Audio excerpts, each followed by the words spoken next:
Between the two of them. The inside of Coates. Marcus gets too heavily involved. And that's Whitehead and Coates.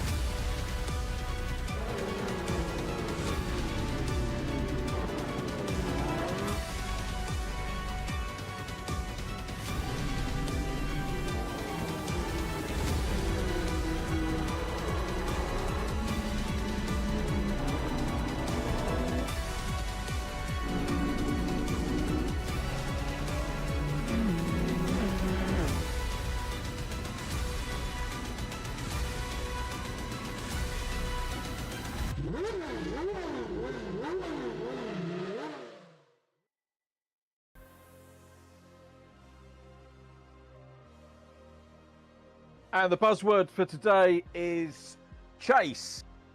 Chasing because we've got Messrs PSC, Blakey, Potter, Carroll, and I dare say a few others, giving chase to the points total of Jack Smith, who is not with us today. But the other reason that the buzzword is chase is because we have Chase Fernandez with us. Chase, hello, co-commentator, F4 driver, Ginetta Junior star, ex-scholar in the Ginetta Juniors as well. How are you, mate? Thanks for joining us. Richard, hello everyone listening. Really looking forward to a good evening of racing. Yeah, I am too. It was a no-brainer for me to get you along because you are so easy to talk to. It's one of the reasons that you did so well in the scholarship. You aced your media. So if anyone wants coaching on scholarship media, go and talk to Chase because he knows exactly how it should be done.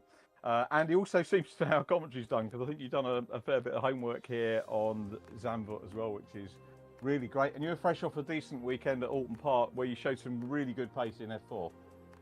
Yeah, proper good weekend. I mean, third in qualifying and then third in race 3 as well. Unfortunate luck in race 1 and 2, so we didn't really get the results we wanted there, but a podium at the end. And yeah, now I'm here. I've got a lot of sheets in front of me. I've got a lot of facts to spit off tonight, and yeah, we'll be looking forward to some good racing. Yeah, I'm looking forward to it too. We've got Steve Allen at the controls again, so thank you very much to Steve for doing the honours. As he has been throughout the course of the championship, and here's sort of what we've been up to and where we're going. We're at round 7. Vegas, Brands, Valencia, Monza, Le Mans and Spa last week. Zandvoort today, Sepang next week. Doubleheader next week, remember, because we start the mini championship Tuesday. And then a World Endurance League finishes off at Sepang next Wednesday. And the format, as ever, is qualifying followed by 2 races. The championship table looks like this. Jack Smith with a rather deceptive 255 points. We'll come on to points a little bit later on, but Jack will not be with us because he's on holiday in the States. So Jack, we wish you well. Hope you're enjoying your holiday if you are tuning in. If you are tuning into the broadcast, go away and enjoy yourself, mate. That's the best advice we can give you. Andy Carroll P2, he's trying to catch up, as is Tom Potter after a difficult week last week. Tom's score last week, 15 points. That's the one that he drops currently. So he'll be looking to put that behind him. Chris Blakey 4th from Lee Piercy.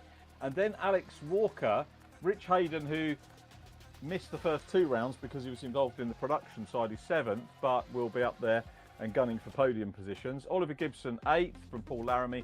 And Christian Gillian, still missing Christian. Don't know where he is, but Christian, if you're watching, we'd love to have you back on track. Maybe for the finale next week. I can't see him on the server today. John Jones is 11th from Cat Potter. And then we've got Dan Heats, another driver we could do with coming back, with Sam Walton 14th from Kenny Press. Scott Bugner did the first couple of rounds and he was out and about the weekend racing his MG. Yet to check up on results, so apologies Scott, I've not done that, but I will do. And Jack Dickerson is just on the 1 round as well. They may not be on the server at the moment, but there's always a possibility they might jump in at some point if they're late back from work or something like that. That's the vagaries of midweek racing. So a quick summary of what happened last week. We had Jack Smith taking the overall honours once again with 2 wins. Andy Carroll bagged 2 podia, second and third, reverse order, actual fact, third in the first race, second in the next one. And Chris Blakey bagged a podium as well. And that took him to third overall on points on the day. And our driver of the round was Andy Carroll. Did an absolutely fantastic job, did Andy, over the course of last Wednesday evening. So that was our run through of points and podia. Round 7, as we said, is at Zandvoort. It's a very technical track. It's a current GP circuit. And really very, very relevant that we've got Chase Fernandez here, because, Chase, we're going to take a lap with Jack Smith. Jack managed to record one before he disappeared on holiday. And you've done a bit of testing, so you'll be able to sort of give us your view of what the track is like, I believe, once we get underway with our onboard lap. Yeah, I mean, Zandvoort's a super technical track, and you've got to be really on the limit everywhere to be quick here, and especially in these tricky GT3 cars that don't really like the rear end stepping out, but it's kind of what you've got to do around here to be fast. You know, a very high speed flowing circuit, and yeah, you've got to be really confident in the car under you and the fact that it's going to stick. And here is the lap from Jack Smith. So heading down into turn 1, it's more cambered than you'd think here. He sticks it down into second gear just to get the nose in, get a bit of rotation early on the power to get a really good exit. It's quite key out of here as it's slightly uphill. He's going to have to sacrifice a little bit through the right here, through 2. He's going to fire absolutely loads of speed in at this banking just to get a good exit. You go right up onto the high side and then straight line out really early on the power as well. Long run up the hill here, up towards turn 7, one of the trickiest corners on the circuit. Super high speed. He's going to go down 1 gear, I think, into here just to get the rotation. In goes the nose, early power at the apex, and a nice run out. Super high speed corner coming up again. He's got to line it up straight for the braking. Really nice braking into here. Behind the apex to get a good run. In towards turn 10. This is one of the hot spots for overtaking that we're going to be watching throughout the racing tonight. Really nice run off here as well, long straight as he heads down to one of the other trickiest parts of the track, turns 11 and 12 into the chicane. Really key here that you use a lot of the right hand curb. He's going to hook it right over the curb to bring it right, down another gear through the left, and early on the power again. He has a little snap of oversteer there. That's not going to help him on the exit, but it's really key that you're early on the power there. Over the curb as well to bring the nose in, and he's flat out going to use all the way down to the inside of the circuit here, shortest radius around the banking, open it up to the wall to get a good run across the line, and that is a really, really quick lap from Jack Smith, and it's a high 31, and if anyone can do that in qualifying, that will be a good result. Mega job, mate. Thank you very much indeed, Chase. It's much more exciting listening to you doing a lap than it is me wittering on about it, and you're absolutely right, because the qualifying times so far, 1:33s, and that was a 1:31. It's almost like Jack's taunting you from the other side of the pond, isn't it? With that lap. And I wonder how many. I'm guessing we get quite a few views on that, and people will watch Jack's. Have you done a similar lap in similar? I know you're sitting at your sim right now, albeit in sort of working desk mode rather than wanting to race. But have you done any laps in similar spec cars on the sim, Chase, around here? I have, but I've done it on iRacing instead of Assetto Corsa, so the lap time's not really translatable. But just watching the onboard of that lap, it looks like he's really on the limit. It's a really, really cool lap. I mean, there's no surprise that he was quickest in testing prior. I think the closest was a 32.1, so he was about 3 tenths down the road, even though he's not even racing the event. So yeah, super, super good lap. And yeah, as we say, the fastest lap so far is a 33.0 from Laramie. If anyone can even get close to the lap that Smith put in, they would be down the road at the moment. Yeah, we're looking at Paul Laramie at the moment, the provisional pole man. We've got 7 minutes to go still on the clock, so plenty of time for other drivers to get involved. But it's Paul Laramie from Chris Blakey, Lee Piercy in 4th. A little bit surprised to see Thomas Potter down in 10th because he's been testing very well indeed. I need to ask you a question, Chase. I'm going to be doing this all the way probably through that. You'll get fed up with it going through the evening. But what's it like for you as a real-world driver watching somebody like Jack Smith do a lap? I mean, Jack is, I know, would love to get involved with real world racing, but budgetary constraints tend to sort of put a stop to that at the moment. What's it like watching a good, and he is good because he's a multiple champion with us here on VRRC. Yeah, what are your thoughts on how good he is or could be? I mean, he's definitely got the confidence on the sim. I mean, that's something you'd have to build up in the real car, but it's clear that he knows his stuff. He's got all the right lines that you would use in a real car, and he's definitely, like I say, he's got the confidence. So if he could translate that to a real car, it would provide probably the same results as he's getting on here. You know, he looks like he's really smooth, he really knows his stuff. So yeah, I don't see any reason why if Jack hopped in a real race car, he couldn't be just as fast as he is on the sim. I hope we get the chance to do that at some point. I'm not sure he'll get to the the level that you've done and are doing at the moment, but I know he would love to get on track and also get involved in the engineering side there. Conversations we've had with Jack as Paul Laramie has a little moment. Thomas Potter's gone up to third, purple sector 1 on the current lap, and chasing Rich Hayden, who's on pole position now. So here is Rich, our championship director, for want of a better phrase. So Rich on pole, and it's I think a lot of the drivers, you'd be tempted to say because Jack's on holiday, they'll breathe a sigh of relief, but they do prefer racing against him and being on track, because you love to race against the benchmark in the championship. So Thomas Potter goes pole. So Thomas Potter on pole with a 1:32.867. So when we joined qualifying, they were in the 1:33s, but Potter's managed to get in front of Rich Hayden. As we look at Thomas, good to see him at the weekend. Up at, or I say up, depends on where you are in the country, but I was up at Alton Park. And Thomas and family. Kat celebrating her 18th birthday. Kat Potter down in 10th place at the moment. I hope she had a good birthday weekend. Thomas was on the grid for Adam Morgan as grid personnel, which was lovely to see. So Thomas and Rich P1 and 2. Thomas very humble. He'd had an injury chase a couple of weeks ago, which he got playing rugby, and that affected his race a couple of weeks ago, as Andy Carroll has a spin into the barrier. Andy down in 6th place at the moment. Not necessarily a problem for Andy Carroll, because we know that he's got great race pace. Did that very consistently last week as we watched Lee Pearcey, the Rich Hayden teammate, with the yellow trim as opposed to red that we see on Rich Hayden's car. And Lee Pearcey, again, championship contender, 5th position at the moment on the timing screens, and Tom Potter still in front with 4 minutes to go.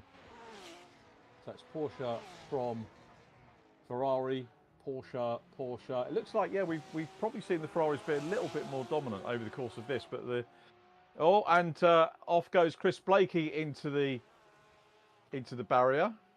I don't know whether we got Scott Woodwiss, who does some co-commentary with us, watching as well. And Scott, if you are, I won't be able to see any comments that you put in because I've got too many gadgets open anyway. I don't tend to look at comments, but Scott was commenting on social media about driving standards. I don't know if he meant whether that was this or another sim race that he was maybe watching, as Paul comes in and will take a little bit of a breather. But Thomas built up to that nicely, I think, Chase, that pole lap. Yeah, he'd done really good there. The sector 1 was, it was within a tenth of what Jack Smith did on his fastest lap. So super nice through sector 1. He had a little bit of time in the last sector that he needed to find to get down there. I mean, to be honest, it's a really good that he's on pole, but I'm just surprised at the deficit from the practice laps to qualifying. I mean, the track temperature stayed the same. It's 37 degrees. Does make it really tricky. That's a very high track temperature, so it's going to make the cars more oversteery. It's going to make it harder for the drivers. They've got to be on the limit.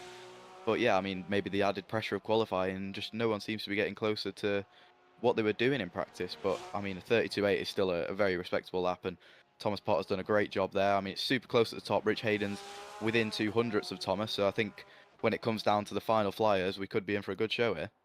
Does it make a difference nerves-wise when you're moving from, say, a casual test to actual qualifying? Yeah, definitely does. Yeah. I mean, it's all or nothing in qualifying, isn't it? I mean, if you're fast in testing, brilliant, you're fast in testing. But if you're fast in qualifying, you're on pole for the race. So it's got a lot more riding on it. So there's going to be a lot more pressure on all the drivers tonight to try and get a good lap out of this qualifying, as Potter runs a little bit wide into T1. It just shows how much they're pushing. But he's done a great job to stick it up there. Hayden's close, and so's Laramie. So see what they can all do. Yeah, it's going to be good racing, isn't it? Again, we've got this sort of hairpin on turn 1 as we had last week. And that could cause some problems when we get into reverse grid scenario. We've not got the hugest grid, but that will be quite interesting. Now, the other question I was going to ask you is, in terms, obviously, you're sporting the Vera Tools livery. Are you Vera Tools sponsored or an ambassador, or a bit of both? Yeah, a bit of both, if you want to call it that. I'm part of the Vera Tools Alliance Racing Academy, so I do represent Vera Tools and Alliance Racing. Oh, that's a moment for Laramie. That's gone wrong there. He was green in Sector 1 as well. He was definitely going to improve that lap, so unfortunate for him. But yeah, I mean, yeah, backed by Vera Tools, backed by Alliance Racing, so that's a great partnership there. I'm going to be heading down to Goodwood Festival of Speed with them to do a bit of work there on the stand, and it's a great partnership. It's great to have the backing of such a cool brand, and yeah, I mean it makes me stand out on the grid, which I don't mind. That's good. When's Goodwood? I think in a couple of weeks. I'm not too sure. Mid July sometime. Okay, that's good. So if if anyone's going down there, I know lots of people do make their way down there and do it. So go and find Chase on the stand and have a little bit of a natter. But yeah, the Alliance Academy is so much. They're putting so much into racing right now, which is really, really good. They're absolutely brilliant people, and I love what they're doing. And they pick their drivers well, don't they? Because we saw it's similar livery, yours in the Coopers at Thruxton, Jensen Mason taking a win last time out. So it doesn't matter where they are, where the livery is, he's up there. You're getting sort of fast qualifyings and podiums and stuff like that, and drivers are taking wins as well. Yeah, I mean it's a great bunch of people they've got in the academy. It ranges so much though. So you got myself in F4. We've got a lot of Mini Cooper drivers, but then there's also rally stuff going on and radicals. It's such a widespread group of people, and yeah, I mean we're all performing at the very top of each championship, and it's really good to see the black and green of Vera Tools at the top. And you recognise that because of the presence, that and Napa as well. You recognise those drivers straight away because there is a lot of people say, "Oh, it's another car," but it stands out, and it actually helps people pick drivers to follow. If they know that there's one of those in each of the races, they can follow them. We're actually over the time now, so Thomas Potter's still on pole. Let's just watch the final laps of qualifying as Thomas makes his way back towards us, and he says he's on a good lap here. He's definitely on a good lap. He's gone purple sector 1. He's within a tenth of what Smith did on his lap in sector 2. Oh, he's gone back to the pits. Wow. Might have missed the trick there, but he'll be kicking himself if he loses pole to Rich Hayden for sure. We're back with Chris Blakey at the moment, who is in P4. I've been so engrossed in listening to you and having a chat that I haven't written any of the positions down, which people will know I normally do. The pencil of doom means that as soon as I start writing things down, the times that I write down then get negated. But I better start popping stuff down because we've got some interviews coming up with our qualifying podium, which at the moment is Thomas Potter, Rich Hayden and Paul Laramie. Yeah, everyone improved at the top there. Really nice to see everyone's got down from, I mean, it was 32.8 as we said before. Potter got down to 32.4, which is, within a few tenths of what he did in practice. So it's good to see everyone improving. He did. So at the moment, have we finished? I think everyone has. We've got checkers on the. I haven't got checkers on the timing screen down by me, but we've got checkers on the rest of them. So it's Thomas Potter from Rich Hayden and Chris Blakey. Paul Laramie next up from Lee Piercy, and then Andy Carroll completing our top 6. And we'll have a word with our qualifying podium, if you like, in just a couple of minutes after this ad.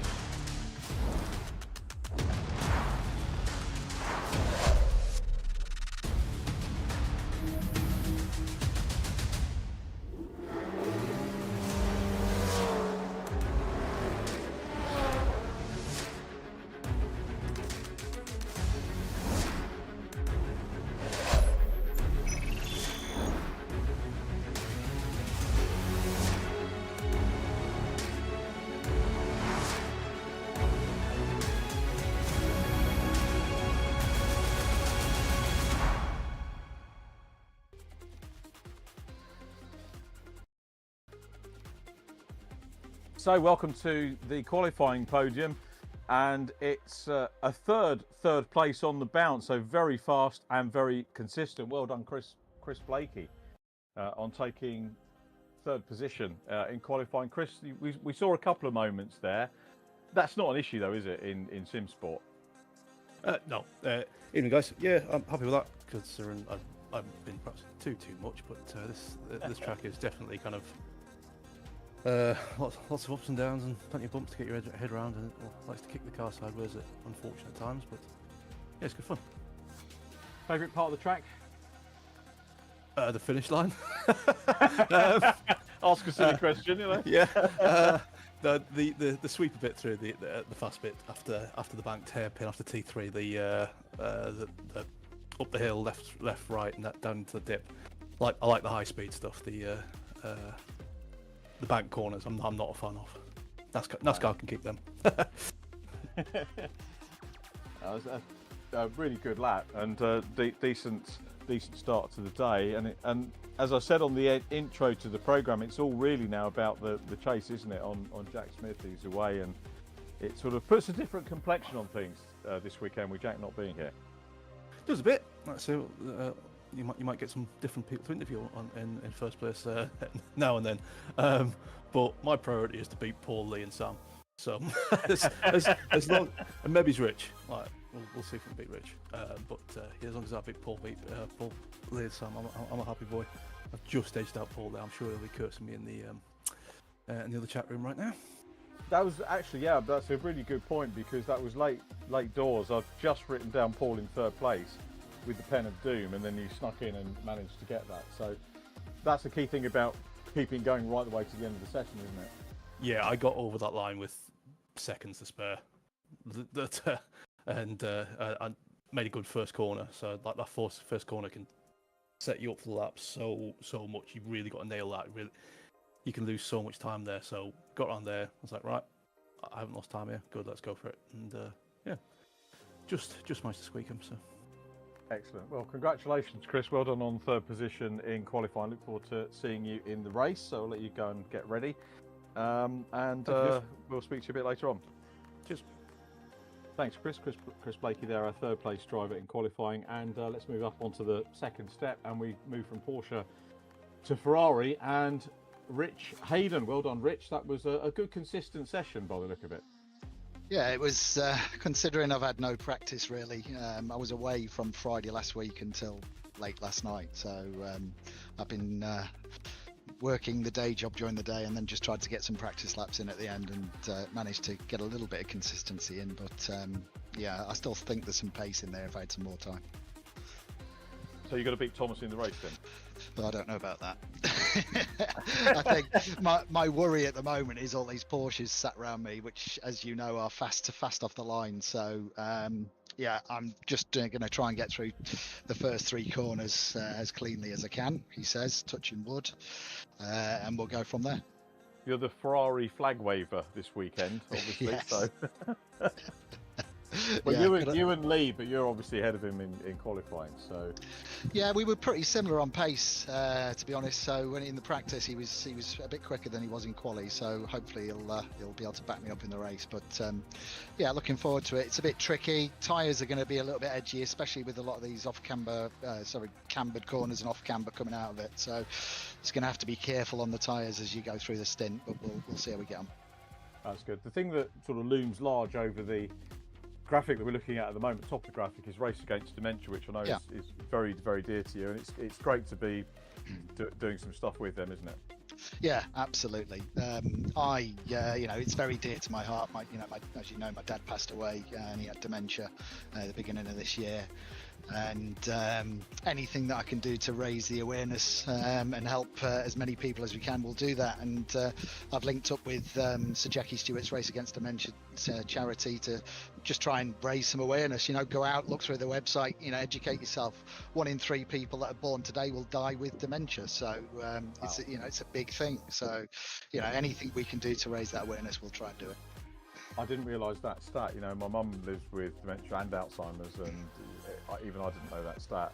It is difficult for everyone, isn't it, to come to terms with? And Mum, I'm delighted you're doing it because my mum was so keen on racing. As a family, we used to go and watch racing as kids. I've been going since I was 7 or 8. My parents took me, and Mum was always interested when she was able to watch the racing, and she used to follow the families of the drivers that we used to watch back in the day. She was a big fan of Rob Collard and Ricky Collard because we used to watch Ricky's granddad racing, and the day that she was no longer able to make that connection with what I do and those guys on screen was just such a shame. Yeah, it's difficult, isn't it? There's a great TV advert That's when the guy's explaining how many times his mum died, and Yeah. it was it tugs on the old heartstrings. But like I said, there's a lot of work that can be done, and Sir Jack is doing a great job with raising the awareness and bringing together scientists from all over the world to try and find a cure for it. So hopefully something will come along soon. Hope so. Rich, well done on P2. Thank you for that little chat as well. Good luck for the race. Let's have a quick word with Thomas Potter, our Palmer. Well done, Thomas. Pole position. That's a good start to the evening. Yeah, thanks so much. I honestly missed a bit of qualifying because I was having trouble getting my mic plugged in. So I could have probably had an extra lap and got another 2 or 3 tenths, but I'm really glad I took pole for this one.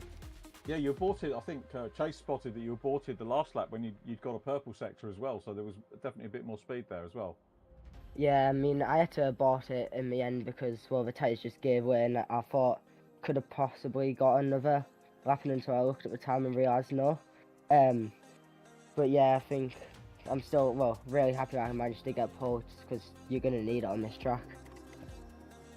Yeah, you do. And I'm hoping that you, Kat, and your family had a good weekend at Alton Park. It was lovely to catch up with you and see you all. And can I be cheeky? You don't have to answer this if you don't want to, but what did you get, Kat, for her 18th?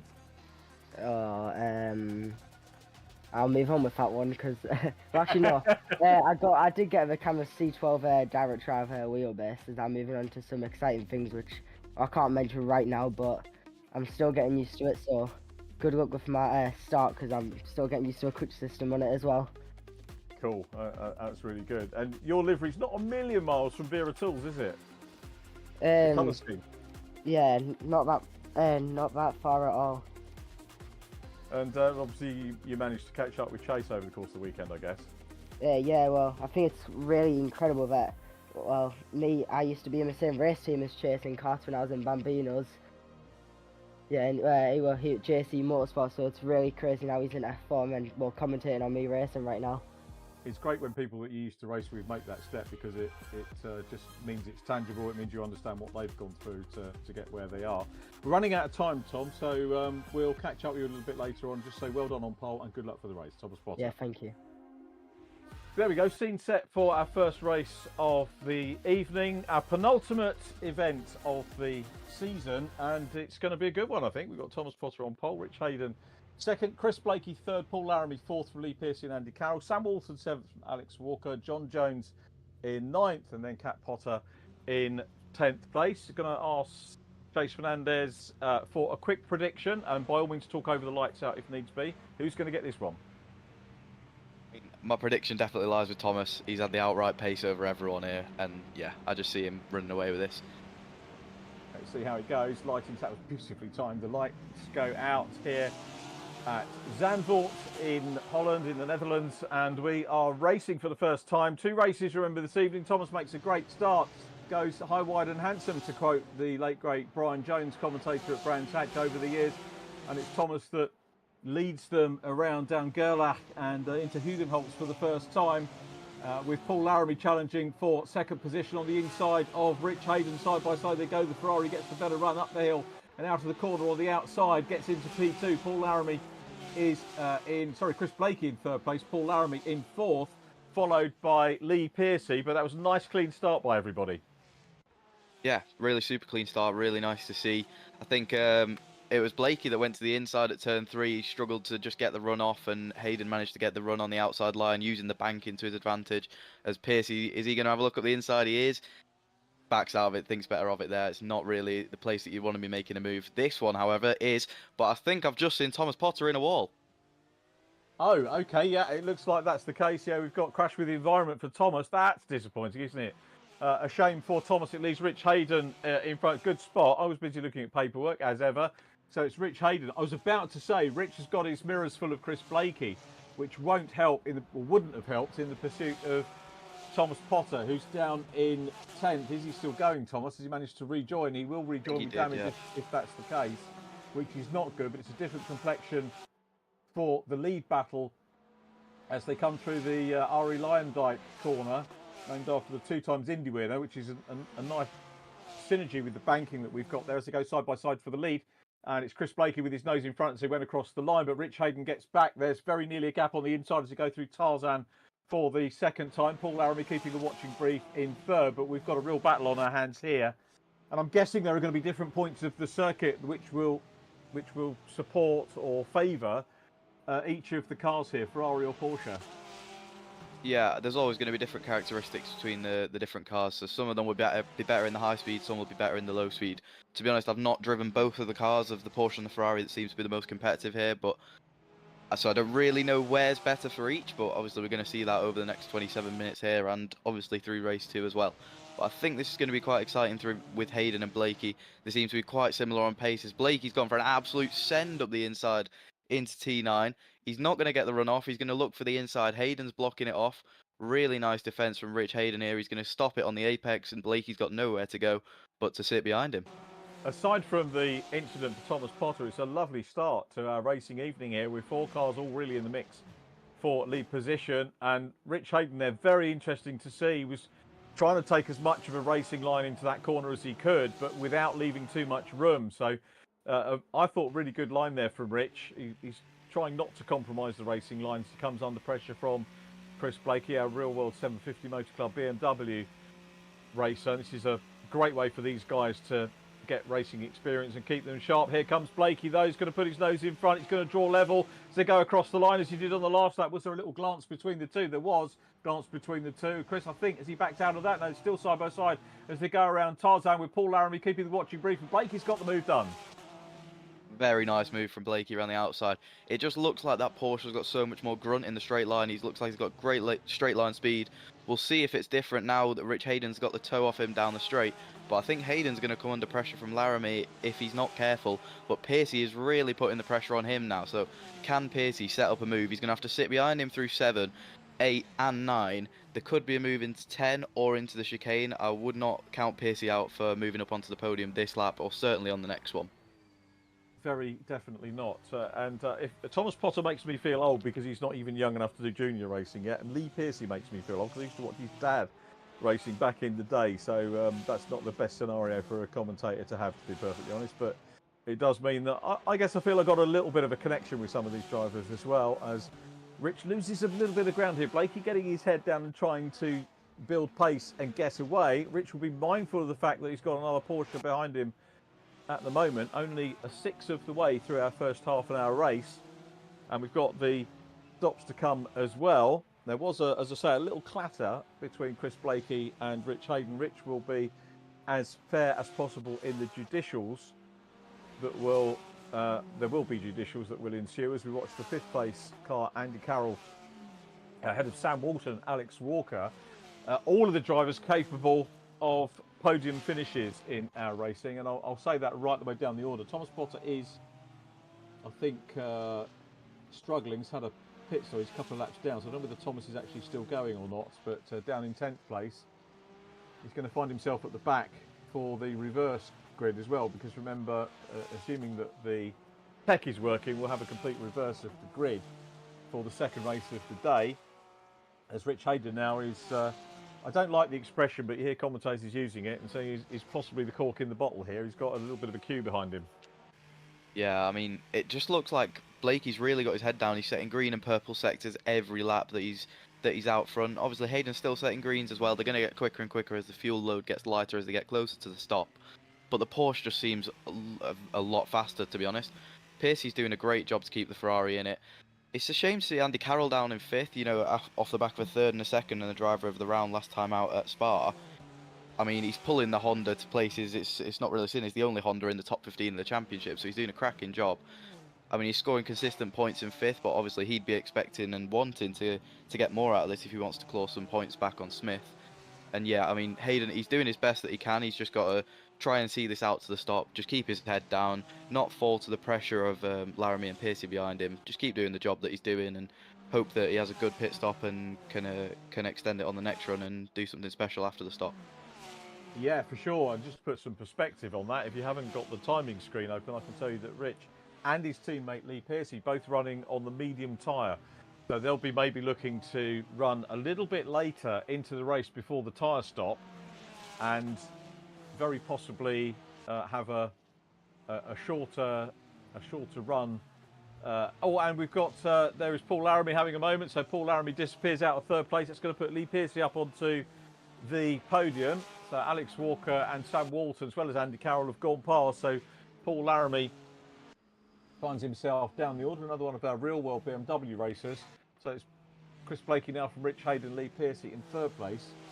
And yeah, Rich might be, this could be all about strategy for Rich and Lee with the medium tyre, later stop, maybe half distance plus 2 laps perhaps, and then a shorter run on the soft tyre, which in theory they'll be able to take a little bit more out. They might be able to take the battle to Chris Blakey. They do spend their time working out, you know, what the life of the tyres is and how much they can get out of a fresh soft tyre over the course of the week in the build up to each event. So strategy could well play a part for the Ferraris running second and third at the moment.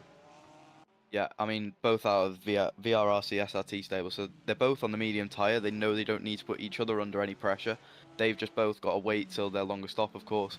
The soft runners, like Blakey, he's doing what he needs to do. He's getting away, he's getting the gap, and then he's going to have to deal with the medium tyre later. He's going to have to, yeah, he's going to be on the back foot at the end of the race, where the likes of Hayden and Piercy are going to be able to go much harder later in the race and going to be stronger in the closing laps. But Hayden, yeah, he's just doing a good job. He's got to get to the stop. Same for Piercy. Everyone is doing what they should be doing right now. Carroll's, I think he's done quite a lot of running on the medium tyre in practice. He did over 120 laps in practice, where the average for everyone else was around 60, 70. So he's done a lot of running, Andy Carroll, in the practice running up to qualifying. So I'm sure he'll have done a lot on the soft and the medium. So he's going to know what the strengths of the tyre are. Doing a great job in fourth. Yeah, Andy's due a win, actually. Just a reminder that this is the first round that we're without Jack Smith, and he won't be with us next week either for the finale. But in terms of wins, other than Jack Smith, Thomas Potter's had a win, Dan Heaps has had a win, and Rich Hayden's had a win as well. So Andy Carroll is definitely due one. I messed up last week because I asked him to tell me about his sponsor, Swavesey Garage, and then he owned up that actually that's Scott Bugner's company. I don't know whether they managed to sell any cars through our plug. We hope that they did.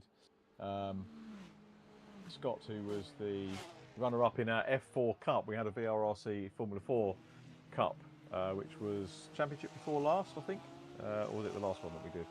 But anyway, Scott Bugner was champion in that. Runner-up in that, and won our last World Touring Car Championship. Scott professes to prefer front-wheel drive, which he prefers in real life as well, which is understandable, but certainly no slouch on rear-wheel drive stuff as well. Andy Carroll was second runner-up in the Touring Car Championship and fourth in the F4 Cup. So a regular winner in various championships that we have. And he's busy chasing Lee Piercy at the moment. Another spinner in behind having a little moment. But Sam Walton closing up. It's Paul Laramie, isn't it? Trying to close his way back and not having the best of luck in this race. As we're only about 5 minutes away, I would say, from the first stop. So I'm guessing it's going to be the soft-tired runners that are going to stop first of all. Thomas Potter, incidentally, is up ahead of Catherine Potter now, up into 9th place. So Thomas having something of a recovery. But yeah, Andy Carroll coming under a bit of pressure here from Sam Walton, and we've seen some good drives from Sam over the course. He's really got a bit of momentum here, I think.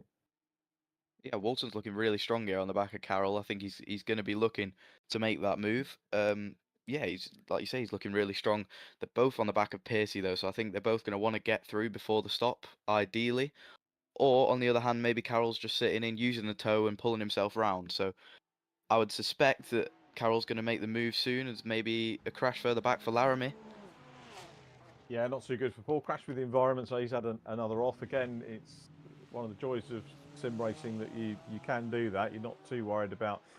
I'm guessing there's a temptation to want to be perfect and not to have the crash in any form of racing, but you can maybe go a little bit further in esports. As we go back to Rich Hayden, the blue and white Ferrari with the red trim tells us that this is the driver in P2. Chris Blakey doing a mega job at the moment of pulling away. And the question is he doing enough with the soft tyre to get away and have enough of a lead? We get into the second half of the race here. Chase, I'm guessing, I'm not going to put you on the spot about careers or anything else. We probably asked it when you came into the media panel at Ginetta, but I'm guessing ideally you'd like to go up the single-seater ladder as you're doing at the moment. I mean, yeah, ideally, I think everyone's goal is Formula One, isn't it? It just is. That's the answer everyone's going to give. But you know, I'm open to anything. Like a GT racing championship would not be off the cards at all. Touring cars as well would not be off the cards. I'd be up for driving literally anything. But obviously, ideally, it'd be single seaters. Just got to see what the future brings. No one ever knows really. I didn't know I was going to be on the F4 grid until the start of this year, to be honest. So Come yeah, about. it's it was really last minute. I've got a lot of support from Vera Tools and Alliance Racing. They've put me on the grid really. It was quite a last minute thing, but I'm so happy to be on the grid, and it's all thanks to them really that I'm even racing this year. Oh, it's absolutely mega. We were so pleased to see you come in, and you know, I'm not saying I didn't see it coming, but obviously when you come in at Ginetta, we get a lot of aspiring single seater drivers coming into the Ginetta Junior Championship, and you know, you can carry on with Ginetta and go up the sports car route, but it is lovely to see drivers making that move. And Ginetta, I mean, when it moved away from the Toka package, everyone said, oh, that's not going to be very good. I knew it would be otherwise because I know how committed Lawrence Tomlinson and his team are. But it's going from strength to strength, isn't it? Yeah, of course. It's still an incredible championship. Our racing are doing a great job this year with the Red Bull Junior. Rocco Coronel's really cleaning up. I spoke to Alfie Slater a bit ago, and he's doing as well. He's doing good in second as well. So everyone's having a really strong run of it this year from the people that I know. But the championship as a whole is as strong as it's ever been. Huge grids, and the support from the F1 Junior teams just further backs up everything everyone said about Ginetta. It is the breeding ground for young drivers, and that's where you need to be in real life if you want to step up into driving. I mean, are European karters and world karters, you know, looking at that as the junior formula now? Because you can get a season in, can't you, before you can go into F4? Yeah, they definitely should be if they're not. I mean, it's proper racing in Ginetta Juniors. It's close, and you don't get away with anything. If you leave a gap, someone's going to fill it. So it really does teach you the fundamentals of driving cars and racing cars closely. So anyone who's looking to move up into real world racing, if you're a junior driver, should be looking at Ginetta Juniors, because it's the UK track, so it's all very unpredictable. The UK weather's unpredictable as well. See Piercy running a bit wide there under pressure from Carroll, so I think Carroll's going to be looking to make that move soon, possibly down into turn one if he can get a good run off the bank in here. But yeah, Ginetta Juniors is the breeding ground. It's a great championship. It's about time we had a VRRC Ginetta Junior Championship, and I might talk to Kelly Edmond about that, see if we can get something, and obviously try and get you along to commentate on that if it happens. As we get into pit stop mode, and Andy Carroll has decided it's time to make his stop. He was putting massive pressure on Lee Piercy, as Chase mentioned there. So Lee Piercy gets a little bit of respite here, and this will be quite good for him on the medium tyres, because it means he'll get some, hopefully, stress-free laps, a couple of stress-free laps now, before he undertakes his stop as well. Thomas Potter's had another off, which is a shame. He's still in 9th place, Catherine in 10th. Quick rundown of the order: Chris Blakey, the leader, from Rich Hayden and Lee Piercy. Alex Walker in 4th now from Andy Carroll, 5th. And then John Jones, Sam Walton, Alex Walker, Paul Laramie Thomas and Catherine Potter is the way they go. But Chris Blakey's driven an absolutely blinding first stint, and we're past the halfway mark, and he's actually still out. I'm wondering if this will be his in-lap for his stop. I'm guessing he'll stick with the soft tyre. He would have come in if he was going to go to medium. It's not a mandatory tyre compound change. You do have to have a stop, but you don't have to change compounds as we've done on previous championships. So we'll see what Chris does in terms of when he comes in. So there Definitely expect to see Blakey in soon. He's really extending the life of that soft tyre now. I'd expect to see him in this lap, or definitely the next one if it's not now. Yep, let's watch him as he comes out. Yeah, he's coming in. Yep, there we go. So out of the Ari Lyondike corner and into... You probably don't even know who Ari Lyondike is, but I used to watch him racing in Indy. How when you've got circuits, you know, like Brands Hatch, that have got all these corners named after drivers from yesteryear, are you aware of most of these on different tracks, Chase, or do you go and look them up, or do they just become part of, you know, oh yeah, it's just called that corner and that's it? It's some of the UK ones I know. Obviously, Brands Hatch, like Graham Hill Bend, that's famous. Obviously, I know who Graham Hill is. If you don't, I think there's a problem. So, some don't, unfortunately. I don't know how. That's incredible. But yeah, I think some of the UK ones I do. I know most of them, but it is strange. Sometimes I do have to question who's that, and then I get funny looks off everyone in the paddock because I don't know racing culture enough. Alex Walker putting Sam Walton under a little bit of pressure here. So some great racing going on all the way down. It's about time someone had a James Hunt corner somewhere. I really don't know why we haven't had, and it's lovely that youngsters, having watched the Rush film, still a lot of the F4 drivers, or a couple of the F4 drivers, put James Hunt as their hero down, which was lovely, thanks to that marvellous film, which I'm guessing you've seen. Yeah, of course. Great film. And you know, even for us fogies who were there watching it for real on TV back in the day, it was a particularly well done movie, and one that we actually watch quite a lot. I'm going to get along to see. You're going to go and see the new one as well. Yeah, I was talking about that with my friends today. Actually, I might need to go and see that one because it looks like it's going to be quite good. I also saw that Brad Pitt was driving a McLaren F1 car at COTA some time ago, which I think is incredible that he's managed to do that and not crash or anything. So it's really really exciting to see the film, and I think it's going to be as true as they can get it while still being, you know, a box office movie. Yeah, for sure. Actually, our co-commentator from a couple of weeks ago, or twice 2 weeks ago, Becky Aparicio, was at the premiere. So, Becky, if you're watching, I hope you enjoyed it, and we'll catch up with you soon and get you back in the commentary box real soon, I hope, as we go on board with Sam Walton looking at Alex Walker and John Jones in 5th. Apologies if you can hear the ice cream chimes outside my house on the microphone. Just disappearing past our window. We've got all the windows open here to just keep things as cool as possible. Who's doing best out of the stoppers at the moment? Chris Blakey, unsurprisingly, is the leader on stops at the moment. He's P2 overall as we watch this three-way fight going on, which has been an absolute treat to watch so far. Rich Hayden, the race leader, yet to stop. Lee Pearcey, interestingly, has had his, but has come out behind Andy Carroll and Chris Blakey. So the medium tyre first section of the race for Lee Pearcey hasn't worked, but is he going to have the soft tyre on long enough to develop and have a go at Andy Carroll? That's going to be key to see. Now this battle, I'm guessing, is going to go for a good few laps yet. These drivers have all pitted and come out very close indeed. So John Jones, lovely to see John Jones up in the top 5. Really good to see John there. It's as high as he hasn't finished in the top 5 yet in this championship. Has done many times in other VRRC events, but good to see him running well here from Alex Walker and Sam Walton. And that's the great thing about the VRRC events that we have, that you never quite know who's going to work their way up to the top. But the man from the Isle of Wight here is leading this trio very well indeed. Yeah, proper good scrap going on in the midfield here between Jones, Walker and Walton. I'm just looking at Blakey. He's done another purple sector already in the middle sector. I'm not sure if I'm seeing this right, but Carroll only 5 seconds behind Blakey, and they've both done a stop. So that is a lot closer than he would have been before the stops. As Hayden's got to look at the pit soon. You know, he's the only one that's not stopped. As I'm not sure if he might have come in now.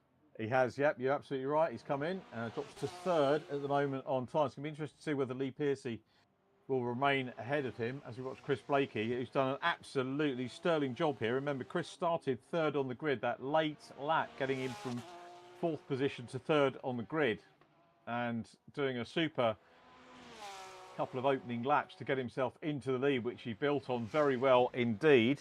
And it looks like, I don't want to put the jinx on him, but looking pretty good at the moment for a potential win here as John Jones continues to run in 5th. This is a great battle for 5th, 6th and 7th place between these three. The difficult job, I'm guessing, is going to be Alex Walker, who's in the middle, because again, I'll ask this question of every driver, and apologies to the viewers who probably hear this question a lot from me with drivers, but how easy is it, or how difficult is it, Chase, to switch off when you're in that middle position?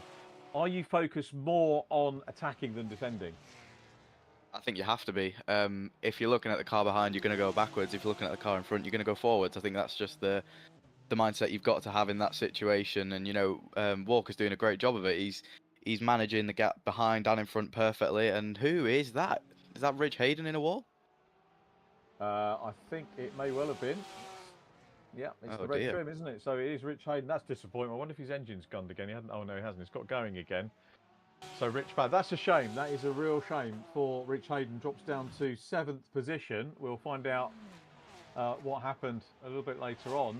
Actually, still showing 4th on the timing screen, on the timing tower on the screen, but on the timing itself, on the app, down in 7th place, just ahead of Paul Laramie.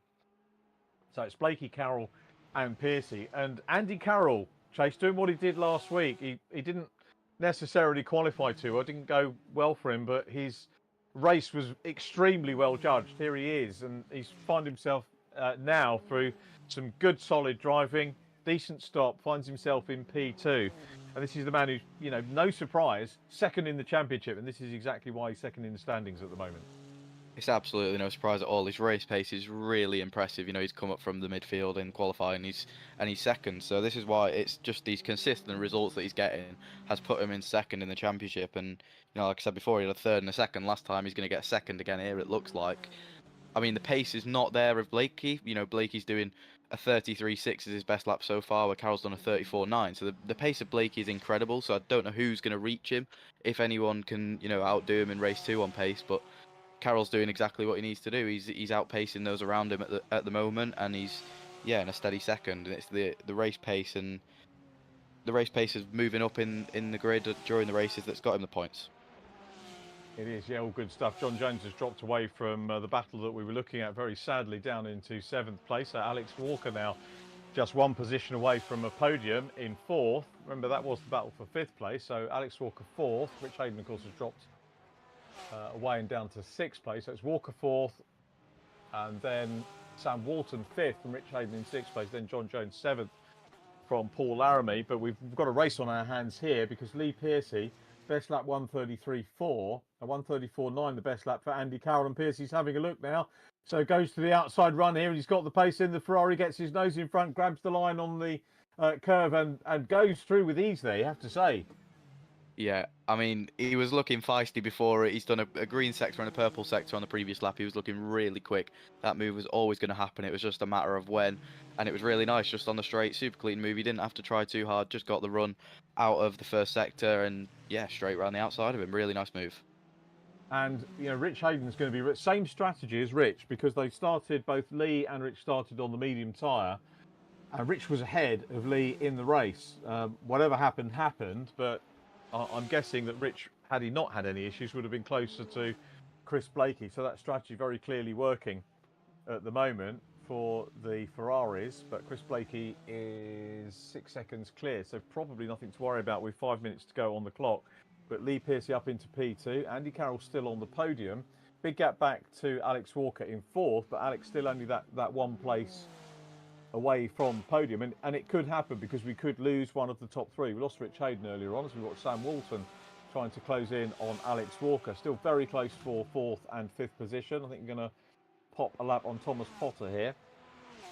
Thomas still soldiering away in 9th place, and fair play to Thomas for not giving up. He's still trying to, he'll use the rest of this race as a test session. As indeed you probably have to in F4. You carry on if you've got a problem, because you can get a point for fastest lap, can't you? Exactly. I was going to say, really good to see Thomas just carrying on. He's got to use this as a test session. You know, there's another race coming up where he's got an opportunity to score points, and he's got the bang on right mindset here. He's got to stay out. There's no point coming in. You're just wasting track time. He's stayed out there. He's keeping punching in the laps. And his pace is not that far out at all. He's done a 33.8. He did a purple sector on that lap. He's definitely got the speed to be up there with these boys at the front. It's just a really unfortunate how his race played out, that he's a lap behind now. But he's banging in the laps, and I'm sure he'll be just as quick in the second race. He's got up to 8th place, so it's potentially 10 points as Sam Walton has a little bit of a moment. That means that Rich Hayden now goes back into P5. So Rich will definitely be ruining whatever happened earlier on to the green sector. Sector 1 on this lap.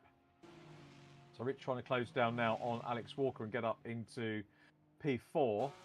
4 minutes 13 on the clock for our racing director. Chris Blakey still out front, and the gap 6.3 seconds now back to Lee Pearcey in P2. Just having a quick look. Lee was on the podium in our first round at Vegas. 2 podiums in the first round at Vegas. And had another podium at Le Mans when Scott Woodwiss was in the commentator's chair with Becky Aparicio. So he'll be delighted to be back on that pace. Good strategy. Whether they'll do the same thing, whether anyone will replicate what they've done in race 2 remains to be seen here in terms of the medium tyre for a slightly longer first stint. But it seems to have worked for Lee.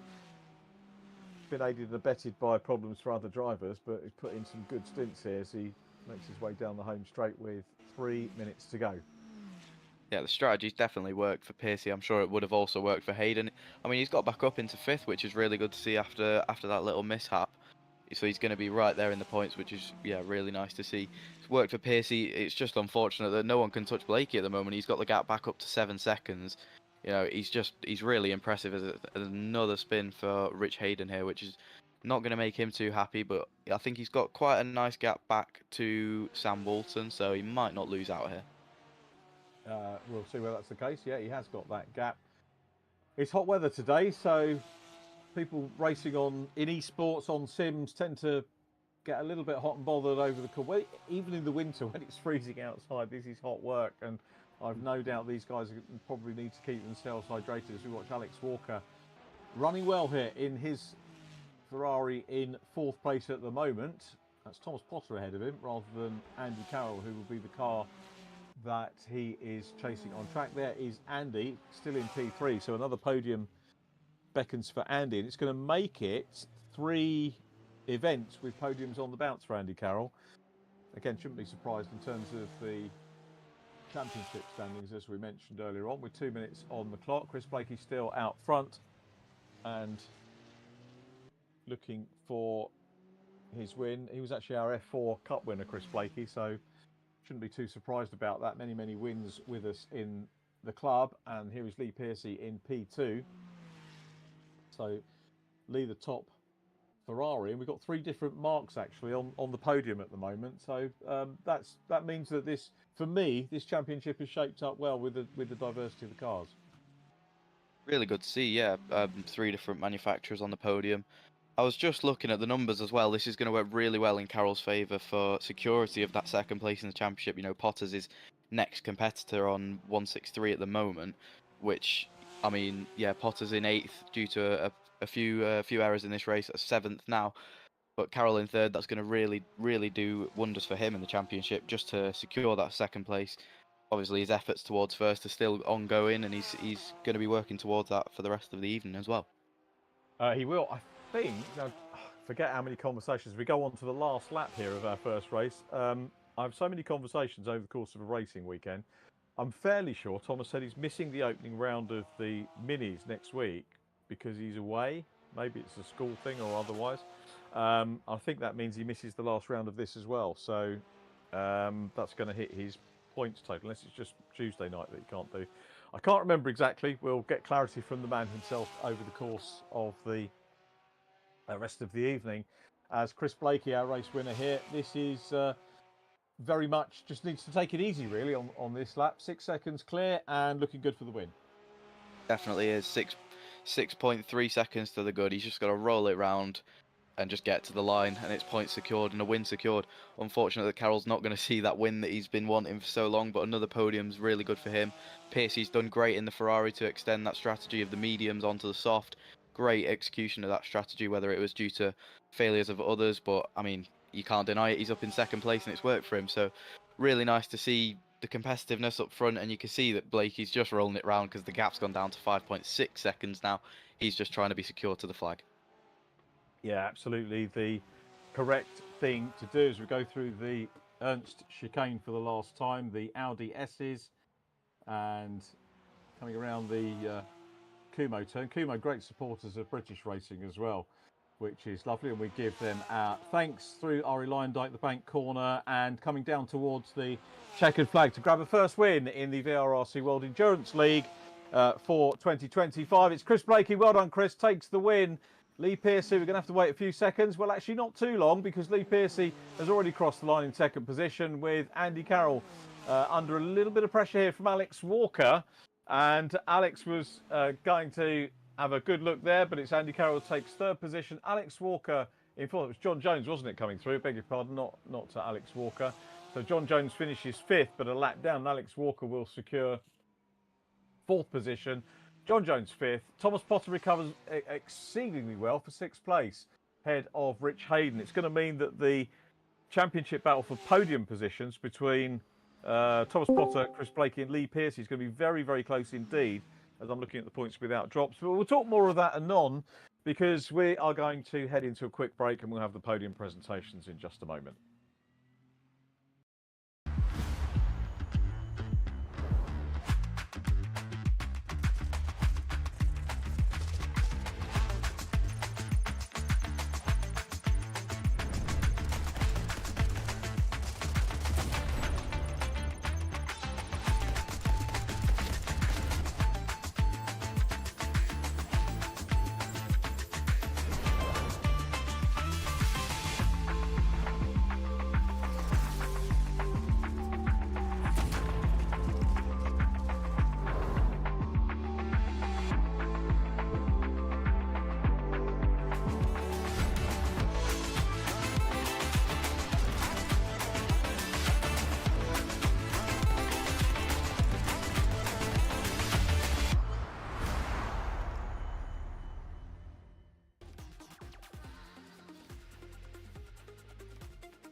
decent first race, wasn't it, for this evening? I hope you all enjoyed it wherever you are watching. But yeah, that was a very good one, very, very enjoyable.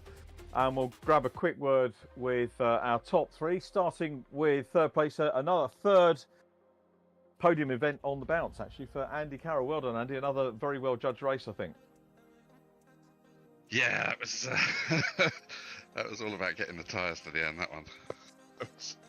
Quite, yeah, that last couple of laps were pretty dicey, but yeah, certainly wasn't expecting podium in that one, because I knew that was going to be limited pace-wise by rears, but no, very pleased with that. Yeah, another good podium, so that all helps. It's a bit like last week, isn't it? You know, I think you qualified P6 today. I didn't write it down, but I think you were 6. And you know, just get your head down and do what's required. And I mean, running second as well. I'm not sure. It'd be interesting to talk to Lee whether it was strategy that got him up onto P2.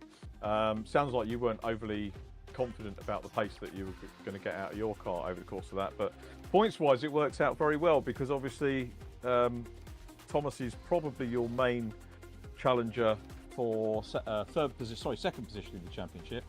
Although, having said that, Chris Blakey is on gross points without any drops. Has actually, I think, got 4 more than Thomas. So really, you're going to be looking at Chris as well, who won that race. So it's close. Chris, Lee, Thomas, they're all there or thereabouts. So yeah, it's you got to sort of try and figure out in your head who you should really be keeping an eye on in each race. But yeah, obviously I saw Tom span out on that first lap, so I kind of just sort of thought, well, okay, if I can keep Lee somewhere in sight, then at least that's another one that I know is not going to outscore me by too much. But yeah, Chris had obviously a really good pace in the front, so yeah, he another good race for him. So yeah, for sure. Your drop round, I think, at the moment is Vegas, wasn't it? First round. So what? You know, you started off. I wouldn't say started off poorly, but that's the one you dropped. So are you happy with the momentum that you've had since then? Oh, very. I had good pace at Vegas. I just got taken out in both races by other cars. So yeah, that was kind of. I was feeling confident in Vegas until the actual races happened. But yeah, I think in both of the Vegas races I had to fight back from pretty much the back of the field. So you know that wasn't a bad score in the end. But yeah, no, I've certainly had steady performances, I think, which has helped. Yep, not going to be tempted onto the medium for the first stint of the next one. No. I think I'll just poodle around on the softs until they see if I can again make them get to the end of the race. I love it when drivers mention poodle around. So many drivers say that, poodle, but it's far from poodling, isn't it? It's a huge amount of concentration to get these cars round as quickly as you do. Absolutely, as I say, especially, you know, so these first few corners when there's a lot of cars around you, you've really got to concentrate, and especially again once getting towards the end of your stint and the tyres are going, you know, some of these corners are really slippery. So yeah, absolute concentration. Try not to make any silly mistakes. Good stuff. I'll let you go away and get a drink, but well done, Andy. I think 5th podium of the campaign. Andy Carroll 2nd in the championship, and good luck for race 2, and well done on your podium. Cheers, Rich. So let's have a word with our second place driver. It's been a long time since we've had a bit of a Natalie, but well done on P2. And how much was the strategy help there? To be fair, I'm pretty sure me and Rich got the strategy wrong. So Really? we was umming and ahhing, and it was coming good at the end, but I think we lost too much time on the mediums to start with. And I think even I pitted a lap earlier than Rich, and I know when he came out the pits, he was behind me. So yeah, I think we're going to change it up for this one. See if we can run with the boys on the first stint and try and hang in with Chris a bit more. But it worked well in terms of me down in, I think, 3rd position when you came out, and you managed to actually see off Andy. I mean, it was a very confident move, and it wasn't a battle as such. You were pretty much straight past Andy. Yeah, I got a good run on him out of that. It's a real tricky corner, that, but it definitely had more pace. But I think Andy was probably nursing his tyres a bit more to get to the end because he'd gone longer on them, so I could push mine as hard as possible. But yeah, the gap was just too big to Chris. At one point, I think with 3 laps to go, I got it into 6 seconds, and I thought, right, we'll have a push, and I made a massive mistake, and I thought, no, do you know what? We're settled for second here. You know, I knew Chris's tyres would obviously be getting low, and if we could, you know, if I could have got him down to about 4 seconds with a lap or so to go, we might have made him nervous. But yeah, just that little mistake, and I just thought, right, we'll back it off now. That'll do. So yeah, we'll mix it up for the second one, see if we can. Just can't get the front left tyre to last, so we'll have to try and go a bit steady on it and see if we can get it to the end. You say steady, but of course, because you qualified up near the front, then you've got a lot of overtaking to do. So Yeah. the tyres are going to take more of a hammering technically. In this one. Yeah. The theory's there in my head, whether we can behave ourselves and look after them is a different matter. I'm trying to think. Would you have done Zandvoort for real? Have you been out there for real at all? No. So it's an interesting circuit. Is it the first event you've done on this, or have we had I other think ones? we did one when we did the BMW 36s. I think we was here. But yeah, I was definitely rusty on it. So, but yeah, it's hard work. These cars are hard working around here to keep facing the right way. That's for sure. How do you keep cooling these? What's your setup? Are you in a sort of like a study at home? Or I'm a actually garage, I'm actually a bit chipper this week because I'm down. I got I call it a shed, but it's built like a garage. But got myself a little portable air conditioning unit this week. So nice. Yeah, maybe that's why I'm back on the podium. I'm not sweating. It is hot. Well, I mean, I said in the commentary, it is hot work, isn't it? I mean, even in the Yeah. winter, it's hot work. Yeah. The shed gets warm. That's for sure. Once you got all the kit in here and running, and you know, all the screens, computers, and everything, it does kick out some heat. And you're working hard. You are certainly working hard. So, Do you have a water bottle? Yeah. I drinks bottle. I don't say water bottle because you can. normally, I was a bit rushed tonight. I had kids' sports day and stuff, so I flew in and I'm a bit parched. So Oh, it's the that next time half of year, hour's isn't gonna it? be. Are the youngsters competitive like you and your dad as They well? are. Are Yeah, they? 6-year-old and 8-year-old. They both come home with first places in the 75 metre sprint, so they was happy today. So Oh, brilliant! Yeah, keep them Yeah, running. they've done Don't well. let them near any cars, will you, mate? no, yeah, running shoes are definitely cheaper. Oh, that's good to hear. Well done to them. That's good, and that's a lovely thing to do, isn't it? Get down to sports day and blimey, that's Yeah. a while ago now. Good Long stuff. down the field for us. Have they actually done it? Have you're not looking at like ninja carts or anything like that for them, or? No, I've looked at a bit, but to be fair, the boy, he's more interested. He loves his football and his rugby at the minute. So You said that before, yeah. yeah, so we'll let him carry on with what he's happy with. Yeah, that's good. You can go and support them, can't you, and get involved Yeah. that way. So yeah, that's real good. Lee, well done. Great to have you on the podium. Well done on Thank you. a good drive, and good luck for race 2. Thank you very much. That was Lee Piercy, second position on our opening race for this evening. And let's go to our winner and a first win in this particular campaign. We've had many wins with us in VRRC, but it's going to be a quick chat because we're getting near the end of it. So apologies for whittering on with everyone else, but well done, Chris Blakey. Nice one, mate. Thank you, guys. Yeah, it was a tough one, but good battle rich to start off with, and then just manage the tyres for the rest of it. So that's what endurance racing is. Just didn't have to push, just keep that distance. So yeah, it was good. And you built up a big distance fairly quickly and maintained it all the way to the flag, so it looked like a very well thought out drive to us. Thank you. Yeah, it was not too bad. So That's good. Same strategy for race 2. Obviously, a lot more overtaking to do in the next one. yes, fingers crossed. Yeah, we'll see how the tyres go because that was pretty tame in the first one. We'll see how much overtaking wears them out, and we'll go from there.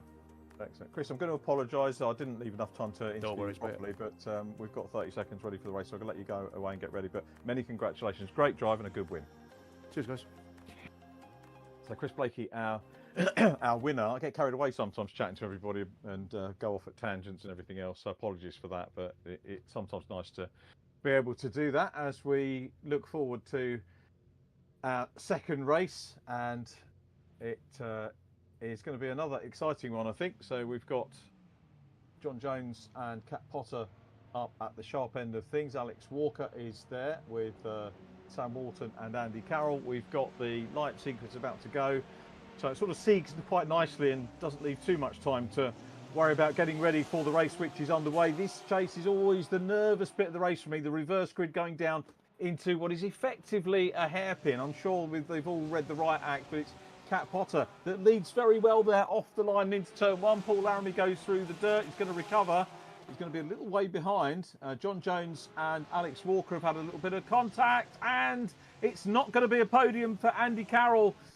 Whether that was a knock or not for Andy, but he takes the spin. It's got to have been a knock, isn't it, really? So Andy going to be deposed off the podium as this one's Chris Blakey is at the rear of the field trying to get some positions done, but it's Cat Potter leading from John Jones, Sam Walton in P3, and behind them it's Alex Walker we ride on board with in turn 4.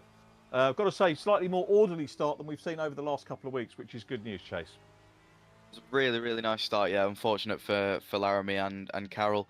Yeah, I mean, it's just not gone their way there. I mean, Laramie's not had a great evening at all. He didn't have the best race 1 either, but not the way he would have wanted that to go. Same for Carroll. At least he had the podium in race 1, so he can be happy about that. And we'll have to just see what he can do to cut through them. I'm sure he'll be able to catch up with them, showing the pace that he had in race 1. I'm sure he'll get back up there. As Walker's looking for a move, I think they're on Piercy, or that's Piercy round him, as someone's gone off through the gravel there. Yes, they have. It wasn't Alex Walker, was it? I think it was Sam Walton. Sam Walton, yeah. Yeah, who is dropping that. Cat Potter here. This is what I love about, and apologies for banging on about the reason I like reverse grid racing is that you see people like Cat Potter, you know, coming in, lap times get better and better as the series goes on, and then when you get the chance to go off the start, her starts are getting better and better, and she's leading races. Oh, and more, that's Lee Piercy who is out, and Alex Walker involved as well. Thomas Potter's up to 4th position now. Thomas running well, Alex Walker down towards the back end of things, but I'll come back to the point I was making about Cat Potter.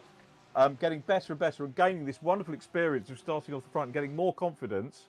So it'd be a lovely 18th birthday present for her, if belated, because it was a birthday at the weekend, if she can maybe get a podium here. It's very, very early days. We've got half an hour of racing to go, but either way, we're seeing Kat really develop well as a racer here and getting more confident and more speed as she goes through the course of this particular championship.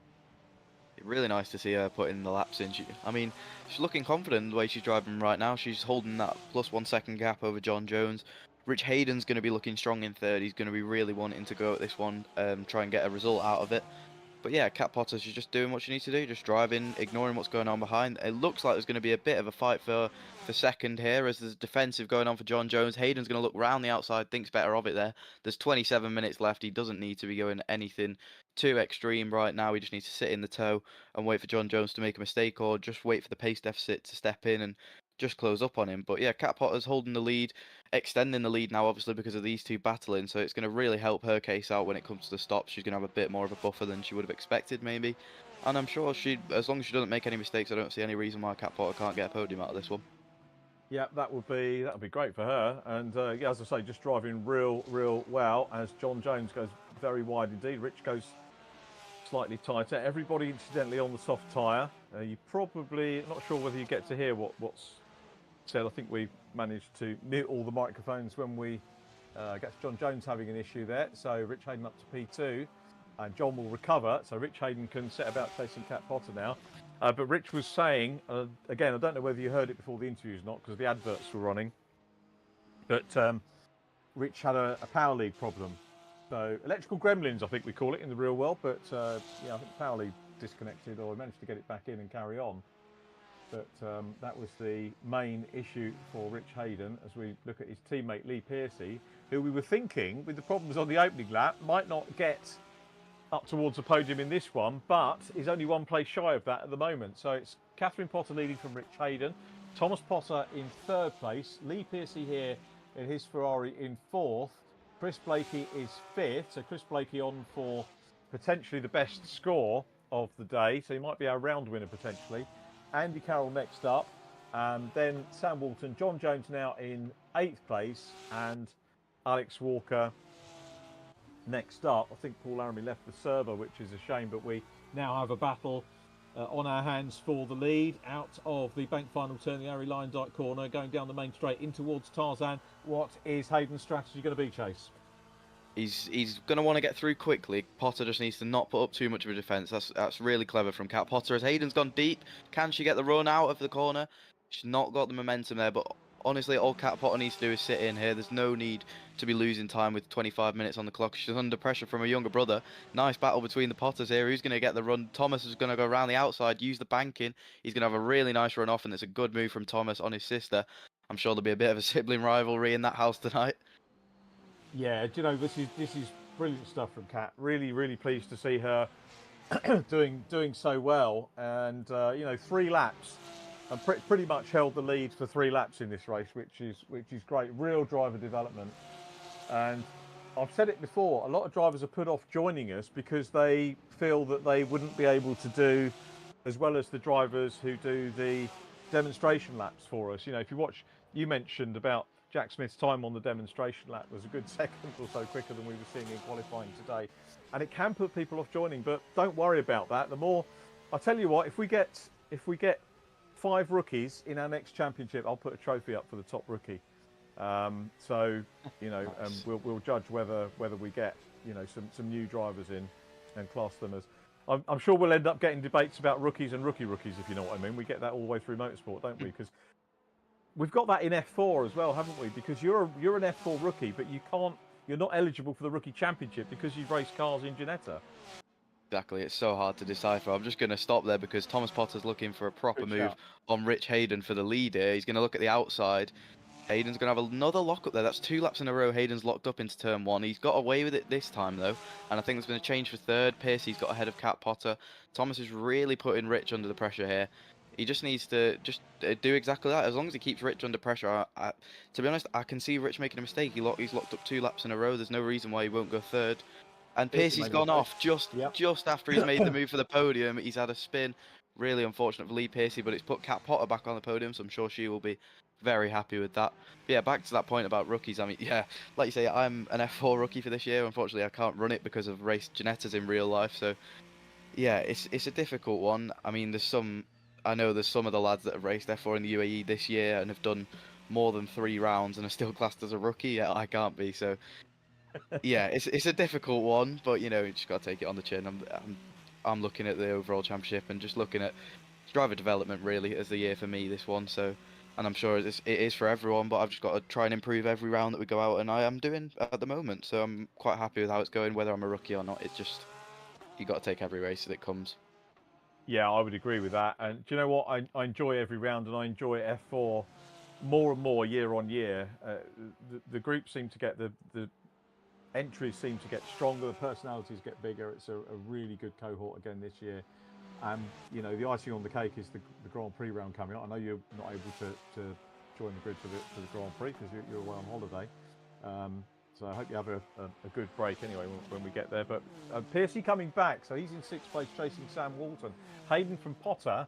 It was Hayden and Blakey in race number 1. Cat Potter is now 4th and Chris Blakey in 3rd. So we've got Rich Hayden here, could find himself with a double Porsche onslaught as we look at Sam Walton in P5. We're going to have to start thinking about our driver of the round, someone who's done the best over the course of the 2 races. We like to try and bear in mind maybe drivers that haven't had that accolade over the course of the championship so far. And if you do want to have any suggestions, Chase, pop it on the chat in Discord, because we'll announce it on air at the end. If we can't come to a decision, we'll maybe announce it next week, but feel free to pop something through, and I can see Chase Fernandez is typing even as we speak. So that's good, as Thomas Potter continues to put pressure on Rich Hayden. This is the battle for the lead here in the World Endurance League Virtual Reality Racing Club, round 7 of 8 here. And Thomas Potter, I think, is just trying to size up Rich Hayden here. He's not making a rush of it as Hayden clouts the wall. Is that another glitch on Hayden's car? He clouts the wall, and Thomas Potter inherits the lead. He was certainly under pressure, was Rich Hayden, but that didn't look like a mistake to me. It looked like some sort of glitch for Rich Hayden, and Thomas Potter is now in lead position and clear from Chris Blakey in P2. If things stay the way they are, Blakey will be the top scorer on the day. Catherine Potter back on the podium again. Lee Piercy trying to close down on Catherine, who's driving again superbly. And let's put this in perspective for Cat Potter. 6 laps done and still in a podium position. That is real great driver development with VRRC. The Championship does offer as well for future championships masterclasses with the likes of Jack Smith, who is our multi-champion and championship leader in this one as well. That's all included in your entry fees, which are particularly modest as well for the amount of racing that you get with the live broadcast and everything else. So Cat coming under pressure from Lee Pearcey, and I love the little anecdotes about how he was at his youngsters' sports day today. Thing of the past for me. I always forget it's that time of year, to be perfectly honest with you. We're getting to July next week, so I guess it is that kind of time as Lee starts to close in on Catherine Potter, who's dealt with all the pressure as well so far. So it is C-Pot who leaves a gap there. Lee Pearcey's going to have a look up the inside. Andy Carroll is closing back up as well. And Pearcey just a little bit circumspect there, waiting to pick his moment to try and pass the 18-year-old as they go down the straight. Cat picks a line nicely. Lee Pearcey is under a bit of pressure as well, isn't he, from Andy Carroll? So this dynamic is changing corner by corner. It's going to really work in Cat Potter's favour if Carroll can put Pearcey under some pressure here. I mean, obviously we've seen in race one, it seems that Carroll and Pearcey might have a little bit more pace than Cat Potter's got over at this circuit in particular. But if Carroll can put Pearcey under pressure, it'll work in her favour. Unfortunately, that doesn't look like the case as they head down towards turn one. Pearcey looks like he's sizing her up. He's going to go down the inside into turn one. Really nice move. Gets it stopped on the apex. Cat Potter's got nowhere to turn in. Just can't do anything about it there. Pearcey, really, really nice move. And he's up into third position here. And Andy Carroll's going to look at it as well. He's going to look for the outside at the bankings to try and get a run off the corner. Potter's gone deep. Carroll's gone for the switchback. I'm not sure he's going to get the run off the corner. A little tap on the exit. And Potter's held on to fourth. Nice driving from Cat Potter to hold on to that position there. Yeah, good driving from her. And I'll tell you what, all of this stuff that we're seeing on screen at the moment, you're giving us some dilemmas in terms of who we might want to think about, because there are so many that could be a worthy driver of the rounds here. We are getting towards the pit stop territory now, so 17 minutes remaining. So within the next lap and a half or so, we might start to see some pit stops happening as Andy Carroll now starts to have a look. We've got Rich Hayden coming up in the mix as well. So this is as much pressure as Kat has been under all race, and she's soaked up all the pressure so far, but got some very quick drivers. Regular podium contenders right behind her. In fact, regular race winners right behind her as well. So Andy Carroll is the first of those. And as Chase said, if the cars behind start to get a little bit embroiled, it looks like the chasers, though, are kind of waiting for the ones in front to make their move and get through. So I think there's a little bit of tactical work going on initially from Andy Carroll when Lee Pearcey went through. I wonder if Andy fancies his chances of closing back up on Lee Pearcey, and then perhaps the same with Rich Hayden in 6th place. John Jones is still 7th, Alex Walker 8th, Sam Walton with issues way down in 9th place at the moment, but finally the move is made there. That's Lee Pearcey in 3rd place. There is Andy I think Carroll. a really good strategy call from Catherine Potter there to come into the pits, because Hayden and Carroll are battling for 4th and 5th, and if she can come out in some clean air and get some decent laps under her belt, these two battling could hold each other up, and it could put her back out right into this fight for the end of the race and get into the top 5. Yeah, that was smart. I agree with you there. We'll see how that pans out as she comes out of the stops. But yeah, Rich Hayden and Lee Pearcey timing their work well too. So Catherine Potter is the first driver to pit and showing down in 8th place at the moment, but of course that will even out once we get past the completion of pit stops for all of the other drivers. Thomas Potter still the leader with Chris Blakey P2, Lee Pearcey in 3rd, so we're going to see another Lee Pearcey podium potentially here, and Chris Blakey. And it's amazing how these races turn around, because you have the fastest off the front race, you get a podium that's set, and then you think, oh, actually, do you know what, I'm not sure there are going to be too many, you know, maybe one driver will make it through and get on the podium, but at the moment we've got 2 drivers from the top 3 in the top 3 again for the reverse grid race. Hayden and Pearcey, a lot of work to do for Rich Hayden to close up on Lee Pearcey after his glitch or whatever it was earlier on, but he's got Andy Carroll still pretty much with him at the moment. Andy didn't fancy his pace really in race number 1, but we'll see how honest he can keep Rich Hayden, who now goes top of the stack because we've got several drivers embarking on their pit stops. Catherine Potter is clear. She's in 7th place. Thomas Potter pits as well. And Kat ahead of Alex Walker, who's had his stop, so he maintained that. So it looks to have been a reasonably well-timed stop for Catherine Potter. Rich Hayden gets his moment at the top of the tree here with 14 minutes to go, and it's got to be the next lap, really. Yeah, he's going to have to come in soon. He's going to be under pressure from Carroll if not. I think both of these two are just waiting for the stop. There's no point battling before the pit stop, of course. There's nothing to be gained with 15 minutes of the race to go. Who's leading now? Because there's such a change with strategies. You know, these two are the only two that have stayed out, I think, as far as I can see. There's another mistake from Hayden. He's off again. I wonder if that is another glitch, but he's not having a good race here. I mean, he was leading still even after the spin before, but another spin that's really going to put him on the back foot. I think that was the curb that just caught him out a little bit there rather than a glitch. Yeah, I don't want to cast maybe. aspersions, and apologies, Rich, if I'm calling that incorrectly. So stops very nearly complete. We've still got Andy Carroll and Rich Hayden to go. Rich, with that moment, is going to drop him further back. Thomas Potter is the leading driver, having completed pit stops from Chris Blakey. Lee Pearcey third, and Catherine Potter fourth at the moment of the drivers that have had their stops as we join the, to use a golfing analogy, leader in the clubhouse, as it were. Do you play golf, Chase, by the way? I've tried. I've given it a go. It's one of those things I'd really love to be good at, but I don't have the time to be good at it.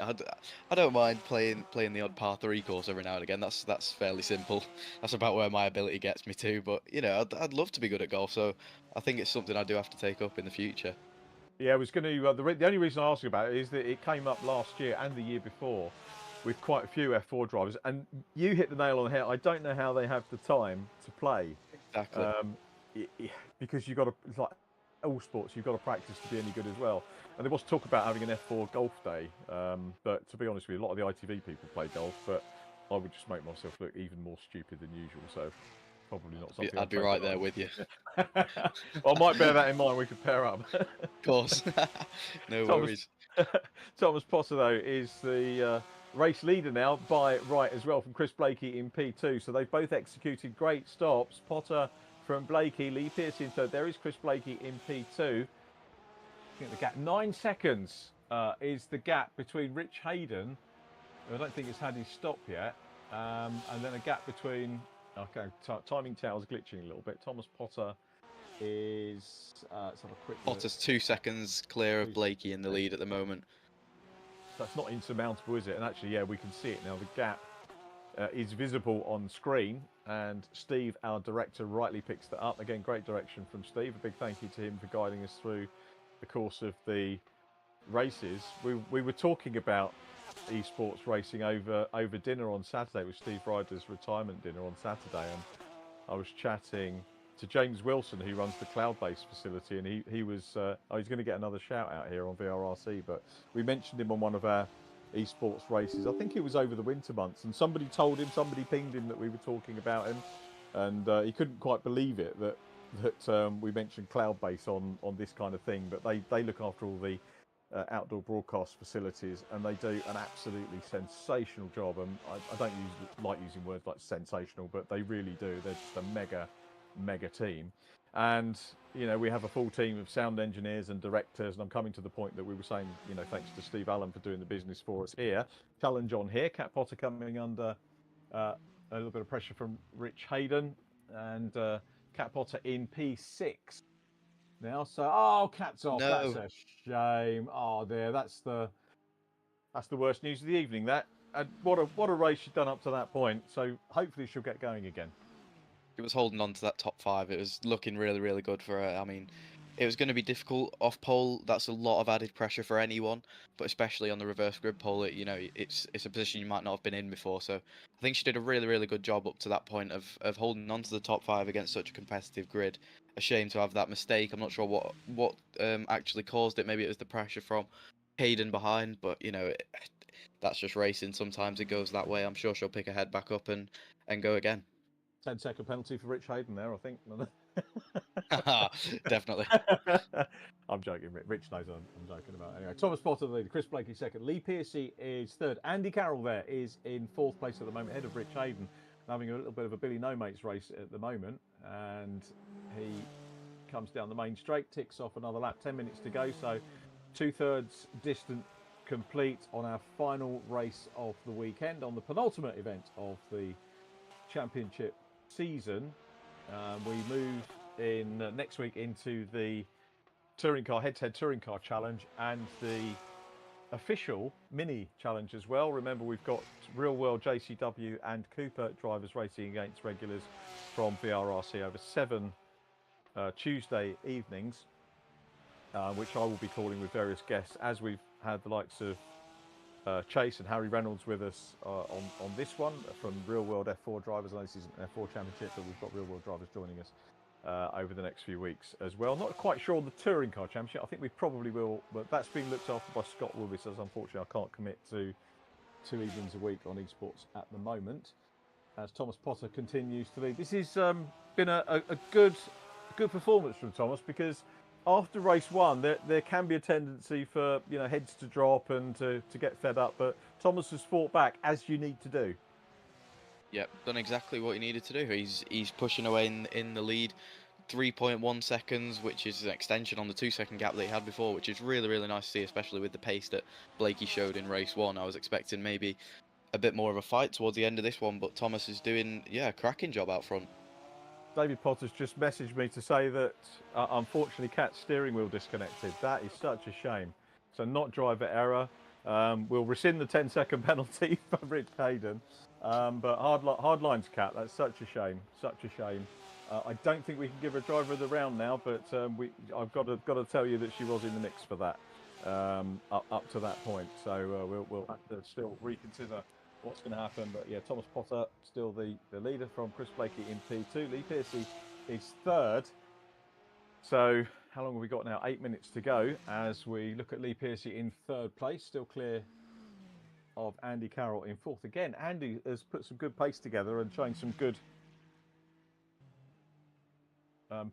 commitment, and second position in the championship, looking good on gross scores. Chris Blakey was let me see, Carroll to Blakey was 14 points. In race number 1, they were pretty tight. So Andy Carroll with that podium probably keeps second position on gross points. And I think Chris Blakey may have overtaken Thomas Potter, and Chris Blakey here needs to keep Thomas Potter in sight again to keep the challenge up for P2 in the championship. In terms of the overall lead, Jack Smith, we were talking about everyone wanting to chase the total of Jack Smith. Jack at the moment, I would say, with Thomas having issues and the likes of Chris Blakey and... if Chris Blakey gets a double win, he was less likely in fourth place to catch Jack Smith unless he got maximum pole and fastest laps, which he hasn't done. So it's looking very good for Jack Smith. He probably timed his run very well to get as many points in the bag as he could before he disappeared off to the States. And also, Chase, with the championship regulations, you can't drop the last round. So he's dropping this round, but he can't drop so he'll have to count his 0 from the last round as he enters the second week of his holiday. Yeah, it just makes it even more impressive, the run that Smith's had through the championship. The fact that he's going to have 2 0 scores effectively, and he's still very, very much in the running to take the championship win. And it just shows the caliber of drivers that are in this championship, and the fact that masterclasses are on offer with Jack. I mean, it's definitely going to improve for anyone that actually wants to step up into the championship and wants to use his coaching abilities. He's definitely got those abilities, because he's proven it through the whole season, hasn't he? He's done a great job, and the fact they can still win a championship by being in a different country is super impressive. Yeah, it is a mega job. We've got 5 minutes and 55 seconds remaining on the clock. So Thomas Potter, the race leader. We're looking at Chris Blakey in second place. Third position is Lee Pearcey. So spaces all pretty well spaced out at the moment, top 3. So they're probably in this heat going to be relatively happy with that one. Andy Carroll fourth, Rich Hayden in fifth place from Alex Walker, and then John Jones in seventh. A couple of drivers obviously sadly having left the server, which is a pity but perfectly understandable. I hope we're going to get a few returnees next week for our championship finale.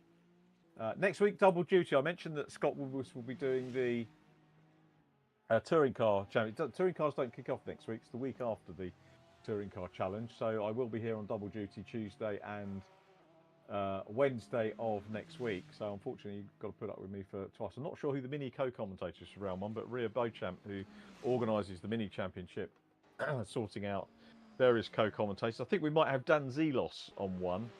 And Ned Anthony definitely joining us for co-commentary on one. He had his first rookie win, and he's only been in JCWs. Stepped up from C1s to JCWs and took a rookie win. I think only his third meeting, which is pretty impressive at the weekend at Alton, and he loved it. He's going to be joining us. So again, continuing the trend of having folk like Chase with us. And how are you finding the co-coms? Enjoying it? I'm really enjoying it. It's definitely it's a change for me. I've never done anything like this before, but yeah, I'm really enjoying it. I get to watch racing in an evening. It's a privilege, really. I wouldn't be doing anything else, so I might as well talk about it. I'm quite good at talking, apparently, so I get to talk and watch racing. It's a great evening for me. You were very good, as I say, when you did the scholarship. We took a shine to you straight away in terms of that, and that's the kind of thing you look for. As if I was a producer, and you look for someone who's got good pace, known to the viewers, and can talk well during the racing. So if you get an opportunity, have you done any circuit stuff at all? Circuit comms or co-coms? What, in real life stuff? Yeah. No, never. I mean, I'd love to if the opportunity came up. 100%. I've just never been in that field before. This is my first outing as a co-commentator, if you like. Thomas Potter drops a wheel there. He might be feeling the pressure as we get to the business end of the race, but yeah, I mean, really enjoying commentary. So it would be something I'd definitely look at for the future. If anyone fancies snapping me up for a bit of commentary, I'd definitely do it. It's useful for us because from time to time we kind of get on various productions the situation where a regular co-com can't do it. So the people that I've worked with here on VRRC, it's how Lydia Wormsley got the gig with us on ITV during COVID. Lydia had done some co-coms with us, was very good like yourself, and it meant that we were able to draw on that, and we could play stuff back to the ITV people and say, look, this is what they sound like, and they get an idea that we work together well too. So yeah, definitely have a go at circuit commentary, and we'll bear you in mind for broadcast stuff as well should the thing ever come up. I tell you what, Blakey's closing in here, isn't he? Yeah, I was going to say, he's really is closing in. This gap's gone from 3 seconds to 2.5. It's took him a bit longer than you'd want if you wanted a scrap on the last lap with 2 minutes and 30 to go. He's really going to have to drop the hammer on this next lap. He's going to have to put in a proper qualifying flyer, and it's going to be super difficult, with the front left that we heard from the other drivers. The front left tyres drop off really quick, and I know that was on the Ferrari, but it's going to be the same. They're all GT3 spec cars at the end of the day. They're going to struggle with the same issues, and especially Thomas Potter, he's going to be in a similar situation, both in the same car. They're going to really struggle with the tyres at this point. It's just about who can manage that best, and we know Blakey had the pace at the end of the race in race 1. Thomas Potter did have the pace all the way through as well. It's going to be super competitive. If Blakey can put in a qualifying lap now, which he is, he's 3/10 faster, I think, so far on this lap. He's definitely bringing the gap down. Let's see if we can have a last lap fight for the win. That would be really entertaining end to the evening. It's good, isn't it? So we think this the penultimate lap at the moment, and again, I've got to say, hats off to Steve Allen, who is just giving us the shots that are making it probably look even faster than it is, which is great stuff. So Blakey trying to close down, having a decent season in the 750 Motor Club BMWs, and they don't get the chance to come out and race here. The VRRC have plenty of races at Zandvoort, and Chase, I think it's your next championship round is out here, but the gap is closing down, isn't it now? 1.6 seconds. Blakey's really dropping the hammer here, like I said he needed to do. He's doing just that. He's really wanting this race win, and it's great to see that they're still pushing right to the flag. It does look like the next one is definitely going to be the last lap, so he's going to want a mistake from Thomas Potter here or early in the final lap to get the win. But just a word on Thomas Potter. I mean, we've said it the whole race. He's done an incredible job. He's driven away, hasn't he? He's really managed it out front and done the perfect job. You can't knock him at all. There's been no faults from that lad. And if he gets the win here, it's fully deserved. Same for Blakey, though. If he can somehow catch up to Potter on this final lap, he's got 1.4 seconds to close. But it's the same in racing. It's one thing to catch, but it's another thing to pass. So it's going to be a real struggle for Blakey if he wants to get it done on this last lap. But it looks to me like unless there's a mistake, it's going to be Thomas Potter for the win here. I think we've seen positives from virtually every driver in the field this weekend, which has been absolute. I knew I was going to say weekend instead of this evening, and I just did it. Oh dear. Thomas Potter stood up. Yeah, plenty of positives, and Chris Blakey is closing up. He'll be starting to think that he might be able to have a go on the last couple of corners here. The gap is coming down. The gap is 0.7 of a second down from 2 and a bit, and there could be a challenge on. There could be a challenge on. I think he's definitely. I think he's going to go for the move. He's going to go for the move here. He's going to have to go for it at the chicane. I don't know what's happened to Thomas Potter if he's just lost the front tyres. Thomas has got to hold on, park it on the apex here. Thomas, get the run off the corner. Blakey's gone for the wide line. He's gone. He's got to try and get the exit out of turn 10. He's going to be looking into turn 11. He looks to me like he's a bit too far back, 4/10. But as they come into the chicane, this is the real last overtaking opportunity. Unless he can get the toe. Potter's gone in deep. Is he going to get the switchback? Blakey's got the nice run off the corner off 11. He's going to have to get a really cool exit out of turn 13 it is here. And he's going to have to get a run off the banking. Can he get the... It's going to be in a run up to the line, Richard. He's going to look on the inside as they go through Kumo, through to Ari Lyondike. He's got his nose in front. Wow. Chris Blakey's ahead of Thomas Potter. It's going to be about the run to the flag. Here we come, and it is Blakey. He's got his nose in front, and surely he's going to take it side by side, and it is Chris Blakey that takes the checkered flag. Beautifully called build up there, Chase. Thank you so much for that. Third position is going to go to Lee Pearcey. Thomas Potter's going to be absolutely gutted, but it was a great drive from him and Chris Blakey. And Chris Blakey becomes the second double winner in the World Endurance League after Jack Smith. So having not won a race previously in this competition, grabs a double here as we watch Alex Walker. It was Andy Carroll finished in 4th place. Alex Walker is next up here and will bring the Ferrari home in 5th place. I think ahead of Rich Hayden. So the last couple of corners going on. But what a finish we have had. Gutted for Thomas. Absolutely delighted for Chris Blakey, though. Another super drive. Come through from double. Wow. And the same podium, but in a different order. Oh, no, it's not the same podium, is it? Because Thomas was not on the podium last time out. Andy Carroll, the driver who missed out. But here comes Alex Walker heading down to complete his final lap. John Jones has finished in 7th place. So it'll be Alex and Rich next up. Yeah, fantastic finish, wasn't it? And you just called that absolutely spot on, mate. Yeah, I mean, what a finish. I'm absolutely speechless. I'm gutted for Thomas. I mean, 1600ths. What a finish. They were proper, so close over the line. That was incredible. But yeah, Blakey did everything he needed to do there. Got the exit off the chicane, got the toe through 13, and then just stuck his nose up the inside on the banking. I was expecting him to wait later than that, but I think Thomas was as well, and that's why just threw him off a bit. Thomas was offline, then through the banking, and yeah, he had to deal with Blakey coming up through the inside of him, and it was, yeah, what a finish. Incredible racing between the two of them. It was. We'll get the thoughts of our top 3 in a few moments. We're going to take a very quick break, but please stay with us as we talk to Lee Pearcey, Thomas Potter, and our winner, Chris Blakey.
So on to our podium interviews. Well, what a way to finish up an ultimate event. We've got a double header next week. I hope the next weekend's events are going to be great. As my timing screen flicks over to Sepang, let's see who's going to be the first driver to start practicing at Sepang. We're going to talk to the man who finished on the podium again. Double podium, Lee Pearcey. Decent day's work then. Yeah, should have probably been better. The car setup was better, but the driver wasn't. So it kind of threw that one away, I think. Well, what did you do? Well, I think to be fair, I got a little help at the start. I think second lap, because I managed to get through the carnage on the start, where everyone else sort of got taken out and cars bouncing around everywhere, and everyone I was around, I was like thinking, right, I got the pace on these. We'll just take our time and pick through them. And I got past one of the other Ferraris, and then I think he just missed his braking marker at the end of the straight and took me out. So I was at that point, I think I was second or third, and Chris and Thomas were quite a way behind. So I was looking at it thinking, right, we're away here. And then I got back on pretty quick, and then got back past Catherine, and I think I was still in front of Chris at that point, and then spun on my own. So that was not in the brochure, that one, but still back to third, so we'll take that. It's decent getting 2 podiums is not too shabby, is it, for a tricky circuit and hot conditions as well. So yeah, good stuff. Yeah. Are you with us next week for Sepang? I am. Yeah. I'm here for the last round. So that's good. Are you doing touring cars or minis or? Touring cars. I'll be doing. So okay, well, we'll miss you on the minis. That'll be a bit of a shame, but yeah, I can't do Tuesday nights at the moment. So it was it was too much to change it around. So yeah, that's understandable. Yeah, just about get away with Wednesday nights. So so yeah, but luckily, so Rich is still putting on something. So yeah, at least still we'll be doing something. So look forward to those. Yeah, excellent. Well done on 2 really good podiums, Lee, and we'll look forward to catching up with you next week. Lee Piercy taking 3rd position this evening. Well done. Thank you very much. So continuing our steps up the podium, 2nd position, Thomas Potter. Thomas, Chris Blakey, when we got you all in the studio, didn't realise that he'd just pipped you on the line. We were gutted. We were delighted for Chris, but gutted for you as well. It was a very, very good race. How are you feeling? Yeah, well, I'm still pretty pleased with the podium from spinning out on the start. I was so sad that I couldn't get the first of my last race in the Porsches, because I'll be in France for next week, which means I'm missing the first round of minis as well, unfortunately.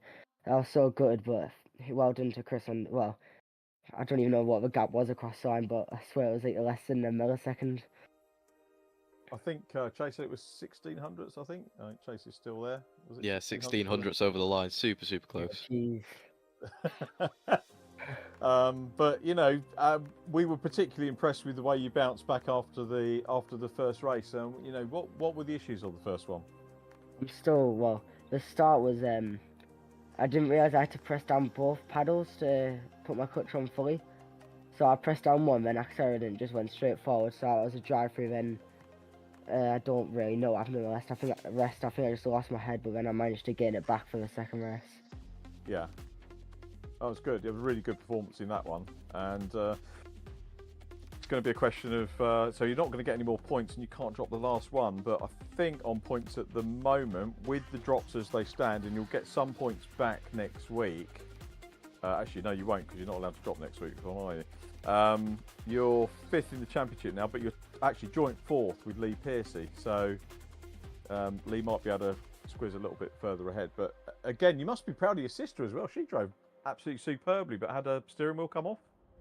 Yeah, I think that might have been my dodgy setting up of the Camus C12 steering wheel in her room, so that could be partly me to blame. But she was, I thought she was going to keep the podium, because she was actually, I think she was gaffing me and Rich for a few laps and then keeping the gap with John Jones. So I was really impressed with her. We're seeing Kat develop like you did, you know, with the championships that we ran a few months ago, when you were getting reverse poles and you were staying out front longer and longer, and then you started getting the wins. And Kat's not quite got to the wins yet, but you know, we're seeing her really develop as a driver and gain more confidence. And you know, she was in the frame for, we can't give her driver of the round, but she was very much in the frame for driver of the round on that one. So she's, you know, very close to getting her first award in the championship. So is it you that's away, or is it the family that's away next week? Will Kat be with us next week? Catherine will be with us this time. We're away with her school trip to France. So, well, I don't know which one I prefer, to be in France or to be racing these, because I'm absolutely loving these Porsches now coming to the end of the season. Yeah, I suppose it depends where you're going in France. If you're going to Le Mans, it'd be all right, wouldn't it? Or yeah, absolutely. I mean, I'm going to Paris, and I gotta go to Disneyland, so there should be some racing games there, hopefully. No, that'd be a mega trip. And how are you getting there? Are you going on Eurotunnel, or are you going, or are you flying, or? I think it's a we trained for a Eurotunnel. Mega. Can't beat a bit of track. Just booked my tickets for Knockhill to go up on the train, and it's yeah, nicer experience than flying on the whole. So looking forward to that. Well, Thomas, well done on P2, and well done for leading for so long and bouncing back from race 1. And have a great holiday. And I'll catch up with you, I think, in the mini championship round 2. I think it will be. Yeah. So, Would I be able to pinch a few seconds to thank every single one of my of course partners? you can, mate. That's your job. Yeah. For every single one of my partners to get me on, especially Kirsten, you've been my biggest help, and especially you, Ralph. This second place, unfortunately, couldn't be a first. Dedicated to you again, as well as a huge thanks to 22 Law for us being with me through the karting years and now moving on into cars. I couldn't thank the team behind me, and hopefully I'll be racing against Chase someday. That would be I'd good. love that. We'd love to see that. From karting to cars. Could well happen. Could well happen. Yeah. Well done, Thomas. Very well done. Thanks for that. Enjoy your break in France. So we'll be thinking about you next week, and certainly miss you from the action. We look forward to getting you back with VRRC very soon. Thomas Potter, P2. Well done. Thank you. Well, Thomas was in the frame for driver of the race. To be fair, as I said, Catherine was as well. Lee Pearcey might have won driver of the round as well. But ultimately, we've got to give it to Chris Blakey. Well done, driver of the round and double win. Well done, Chris. Thank you, guys. That was quite unexpected out of that one, to be honest with you. I was spun at the start on lap 1, so put me to the back. And I thought, oh, we'll see where we can go with this. Just managed the tyres as best as I could. And both left with yellow going into that last corner, and I just thought if I can absolutely nail that drive, I'll either try and slipstream him or something like that. But I just kind of managed to chuck the nose in just into that back corner, and yeah, that's the closest race finish I've ever been in, I think. So Oh, it was yeah, mega. hard So work. so exciting to watch as well, and you know to bang a win. And we were kind of thinking like first and second, driver of the round, then you just underlined it by going for it on that last corner and nipping through. So you basically now you're a double winner in the Porsche. You've probably got to treat yourself to a Porsche track day, haven't you? I wish. I wish. I'd love to have a go in a modern day Porsche, but unfortunately not. Got a lot of racing, a lot of expenditure. I'm treating myself to a van. How bad's that? I'm not buying a Porsche. I'm buying a van. So yeah, we've just got that point where we just can't carry enough in the back of my estate car. So it's treat myself to a camper van to turn into a van to turn into a camper van / race support vehicle. Oh, that's So, nice. Will you do it in the same livery as the car? Because the cars are, equally as well liveried as what we see on the. I think Andy, who did my wrap, would pass out if I asked him to do it on a Sprinter. I'd love to. And to be honest with you, find a black Sprinter or a black van is like rock and roll pit. It really is. So, Oh, right, okay. yeah, you just can't find tons of white ones. So I've got white, but it'll get some livery, but I don't think it'll get the same livery as my real car. So. Yeah, and is that incoming soon, or is that sort of next year? Touch wood, I'm meant to be picking up Saturday, so because we're going away to Thruxton a week Sunday. Okay. Yeah. So we're at Thruxton with the trucks week Saturday. So I want to be able to take our gazebo, which we normally have to get somebody else to bring with us, but nobody else is coming. Just thinking whether I could get down for that, but it's GP weekend, isn't it? So. Yes, probably it is. Yes, the Yes, I'm working on 56. working on the F4s. That's a shame. Otherwise, I'd come down. It would have been nice to hook up. And that's actually one thing. I always enjoy the truck paddock's always good fun. And, Yeah, I've never been to the trucks. And it should be good. Meet up with a couple of regulars. Nathan Smith and his family are racing, so we'll pop on the sale off them and that. So. Oh, that'd be good. So you're actually racing that one as well? Yeah. We're racing at Donington weekend just gone, and then. So how does that work with it? Because you're normally 750. Are you in a Bark Championship for that weekend, or a 750? No, 750 have lent us out. So they lent us out to the Historic Sports Car Club last weekend, and in 2 weekends we're going to be lent out to Bark. So I'll take any chance to race at Thruxton, to be honest with you. So that's a good thing that the clubs do, and it sort of messes with internal funding and stuff like that. I don't really get onto live streams. I know if that's an experience of some of the stuff I've been working on, but it is a great thing, and it gives the regular fans a chance to see. It's a bit You more know, visibility stuff like and stuff. Yeah, and, you know, a lot of the Bark people are going to go, hey, do you know what? We should maybe get along to some of the 750 meetings, which are fantastic value for money and loads of entries and great racing, and good people looking after the media side of it as well. You know, with the commentary. Josh Barrett, who does a lot of your stuff, is with us on touring car weekends as well now. So got some good guys looking after you. But Chris, mega evenings racing. Well done, mate. Many congratulations, and look forward to catching up next week. Fingers crossed. Thank you very much, guys. Well done, Chris Blakey, our winner of both races and driver of the round. So that completes, I think, all our sort of virtual prize givings that we've got to do. Chase Fernandez, your next round, well, our next round is at Sepang, but your next round in F4 is at Zandvoort. I'm guessing that may have whetted your appetite for that. Yep, exactly. That's why I wanted to be here for this one, just to get my eye in, really. But you did jump at it when we asked you to commentate. You said, "Oh, yeah, Zandvoort." exactly. That's the one I wanted to do, just to have a quick look before we go. No, I'm really looking forward to it. Hopefully, that'll be a really good weekend for me. Yeah, we'll be keeping an eye on what's going on. That's a Bark weekend as well, so Bark TV will be covering it. Unfortunately, I'm not on the mic for that one, but we'll be watching and wish you well for that, and look forward to seeing you back on the touring car package at Knock Hill, I think, is the next one after. But thanks so much for joining us and doing a fantastic job. Really great. I'm so lucky to have some great co-commentators with us on VRRC. So thanks for joining us, and hope you've enjoyed it, and we'd love to have you back again another time very soon. So take care, Chase. Thank you very much. So we say goodbye to Chase Fernandez. Wish him well for the future races. You know, make sure you have a look and see how well he is doing in F4 over the coming weeks. From all of us on VRRC, race director Rich Hayden, our director of the coverage Steve Allen. Steve, another top job. Thank you very much, mate. From me, Richard John Neal, Chase Fernandez, and Steve Allen. Thank you so much for watching. We will see you next Tuesday for the opening round of the minis, and then again next Wednesday for our final round of Sepang, as you saw on the graphic. As ever, be nice to everybody that you meet. Be nice to each other. Have a great week. Thanks for watching. See you soon. Bye for now.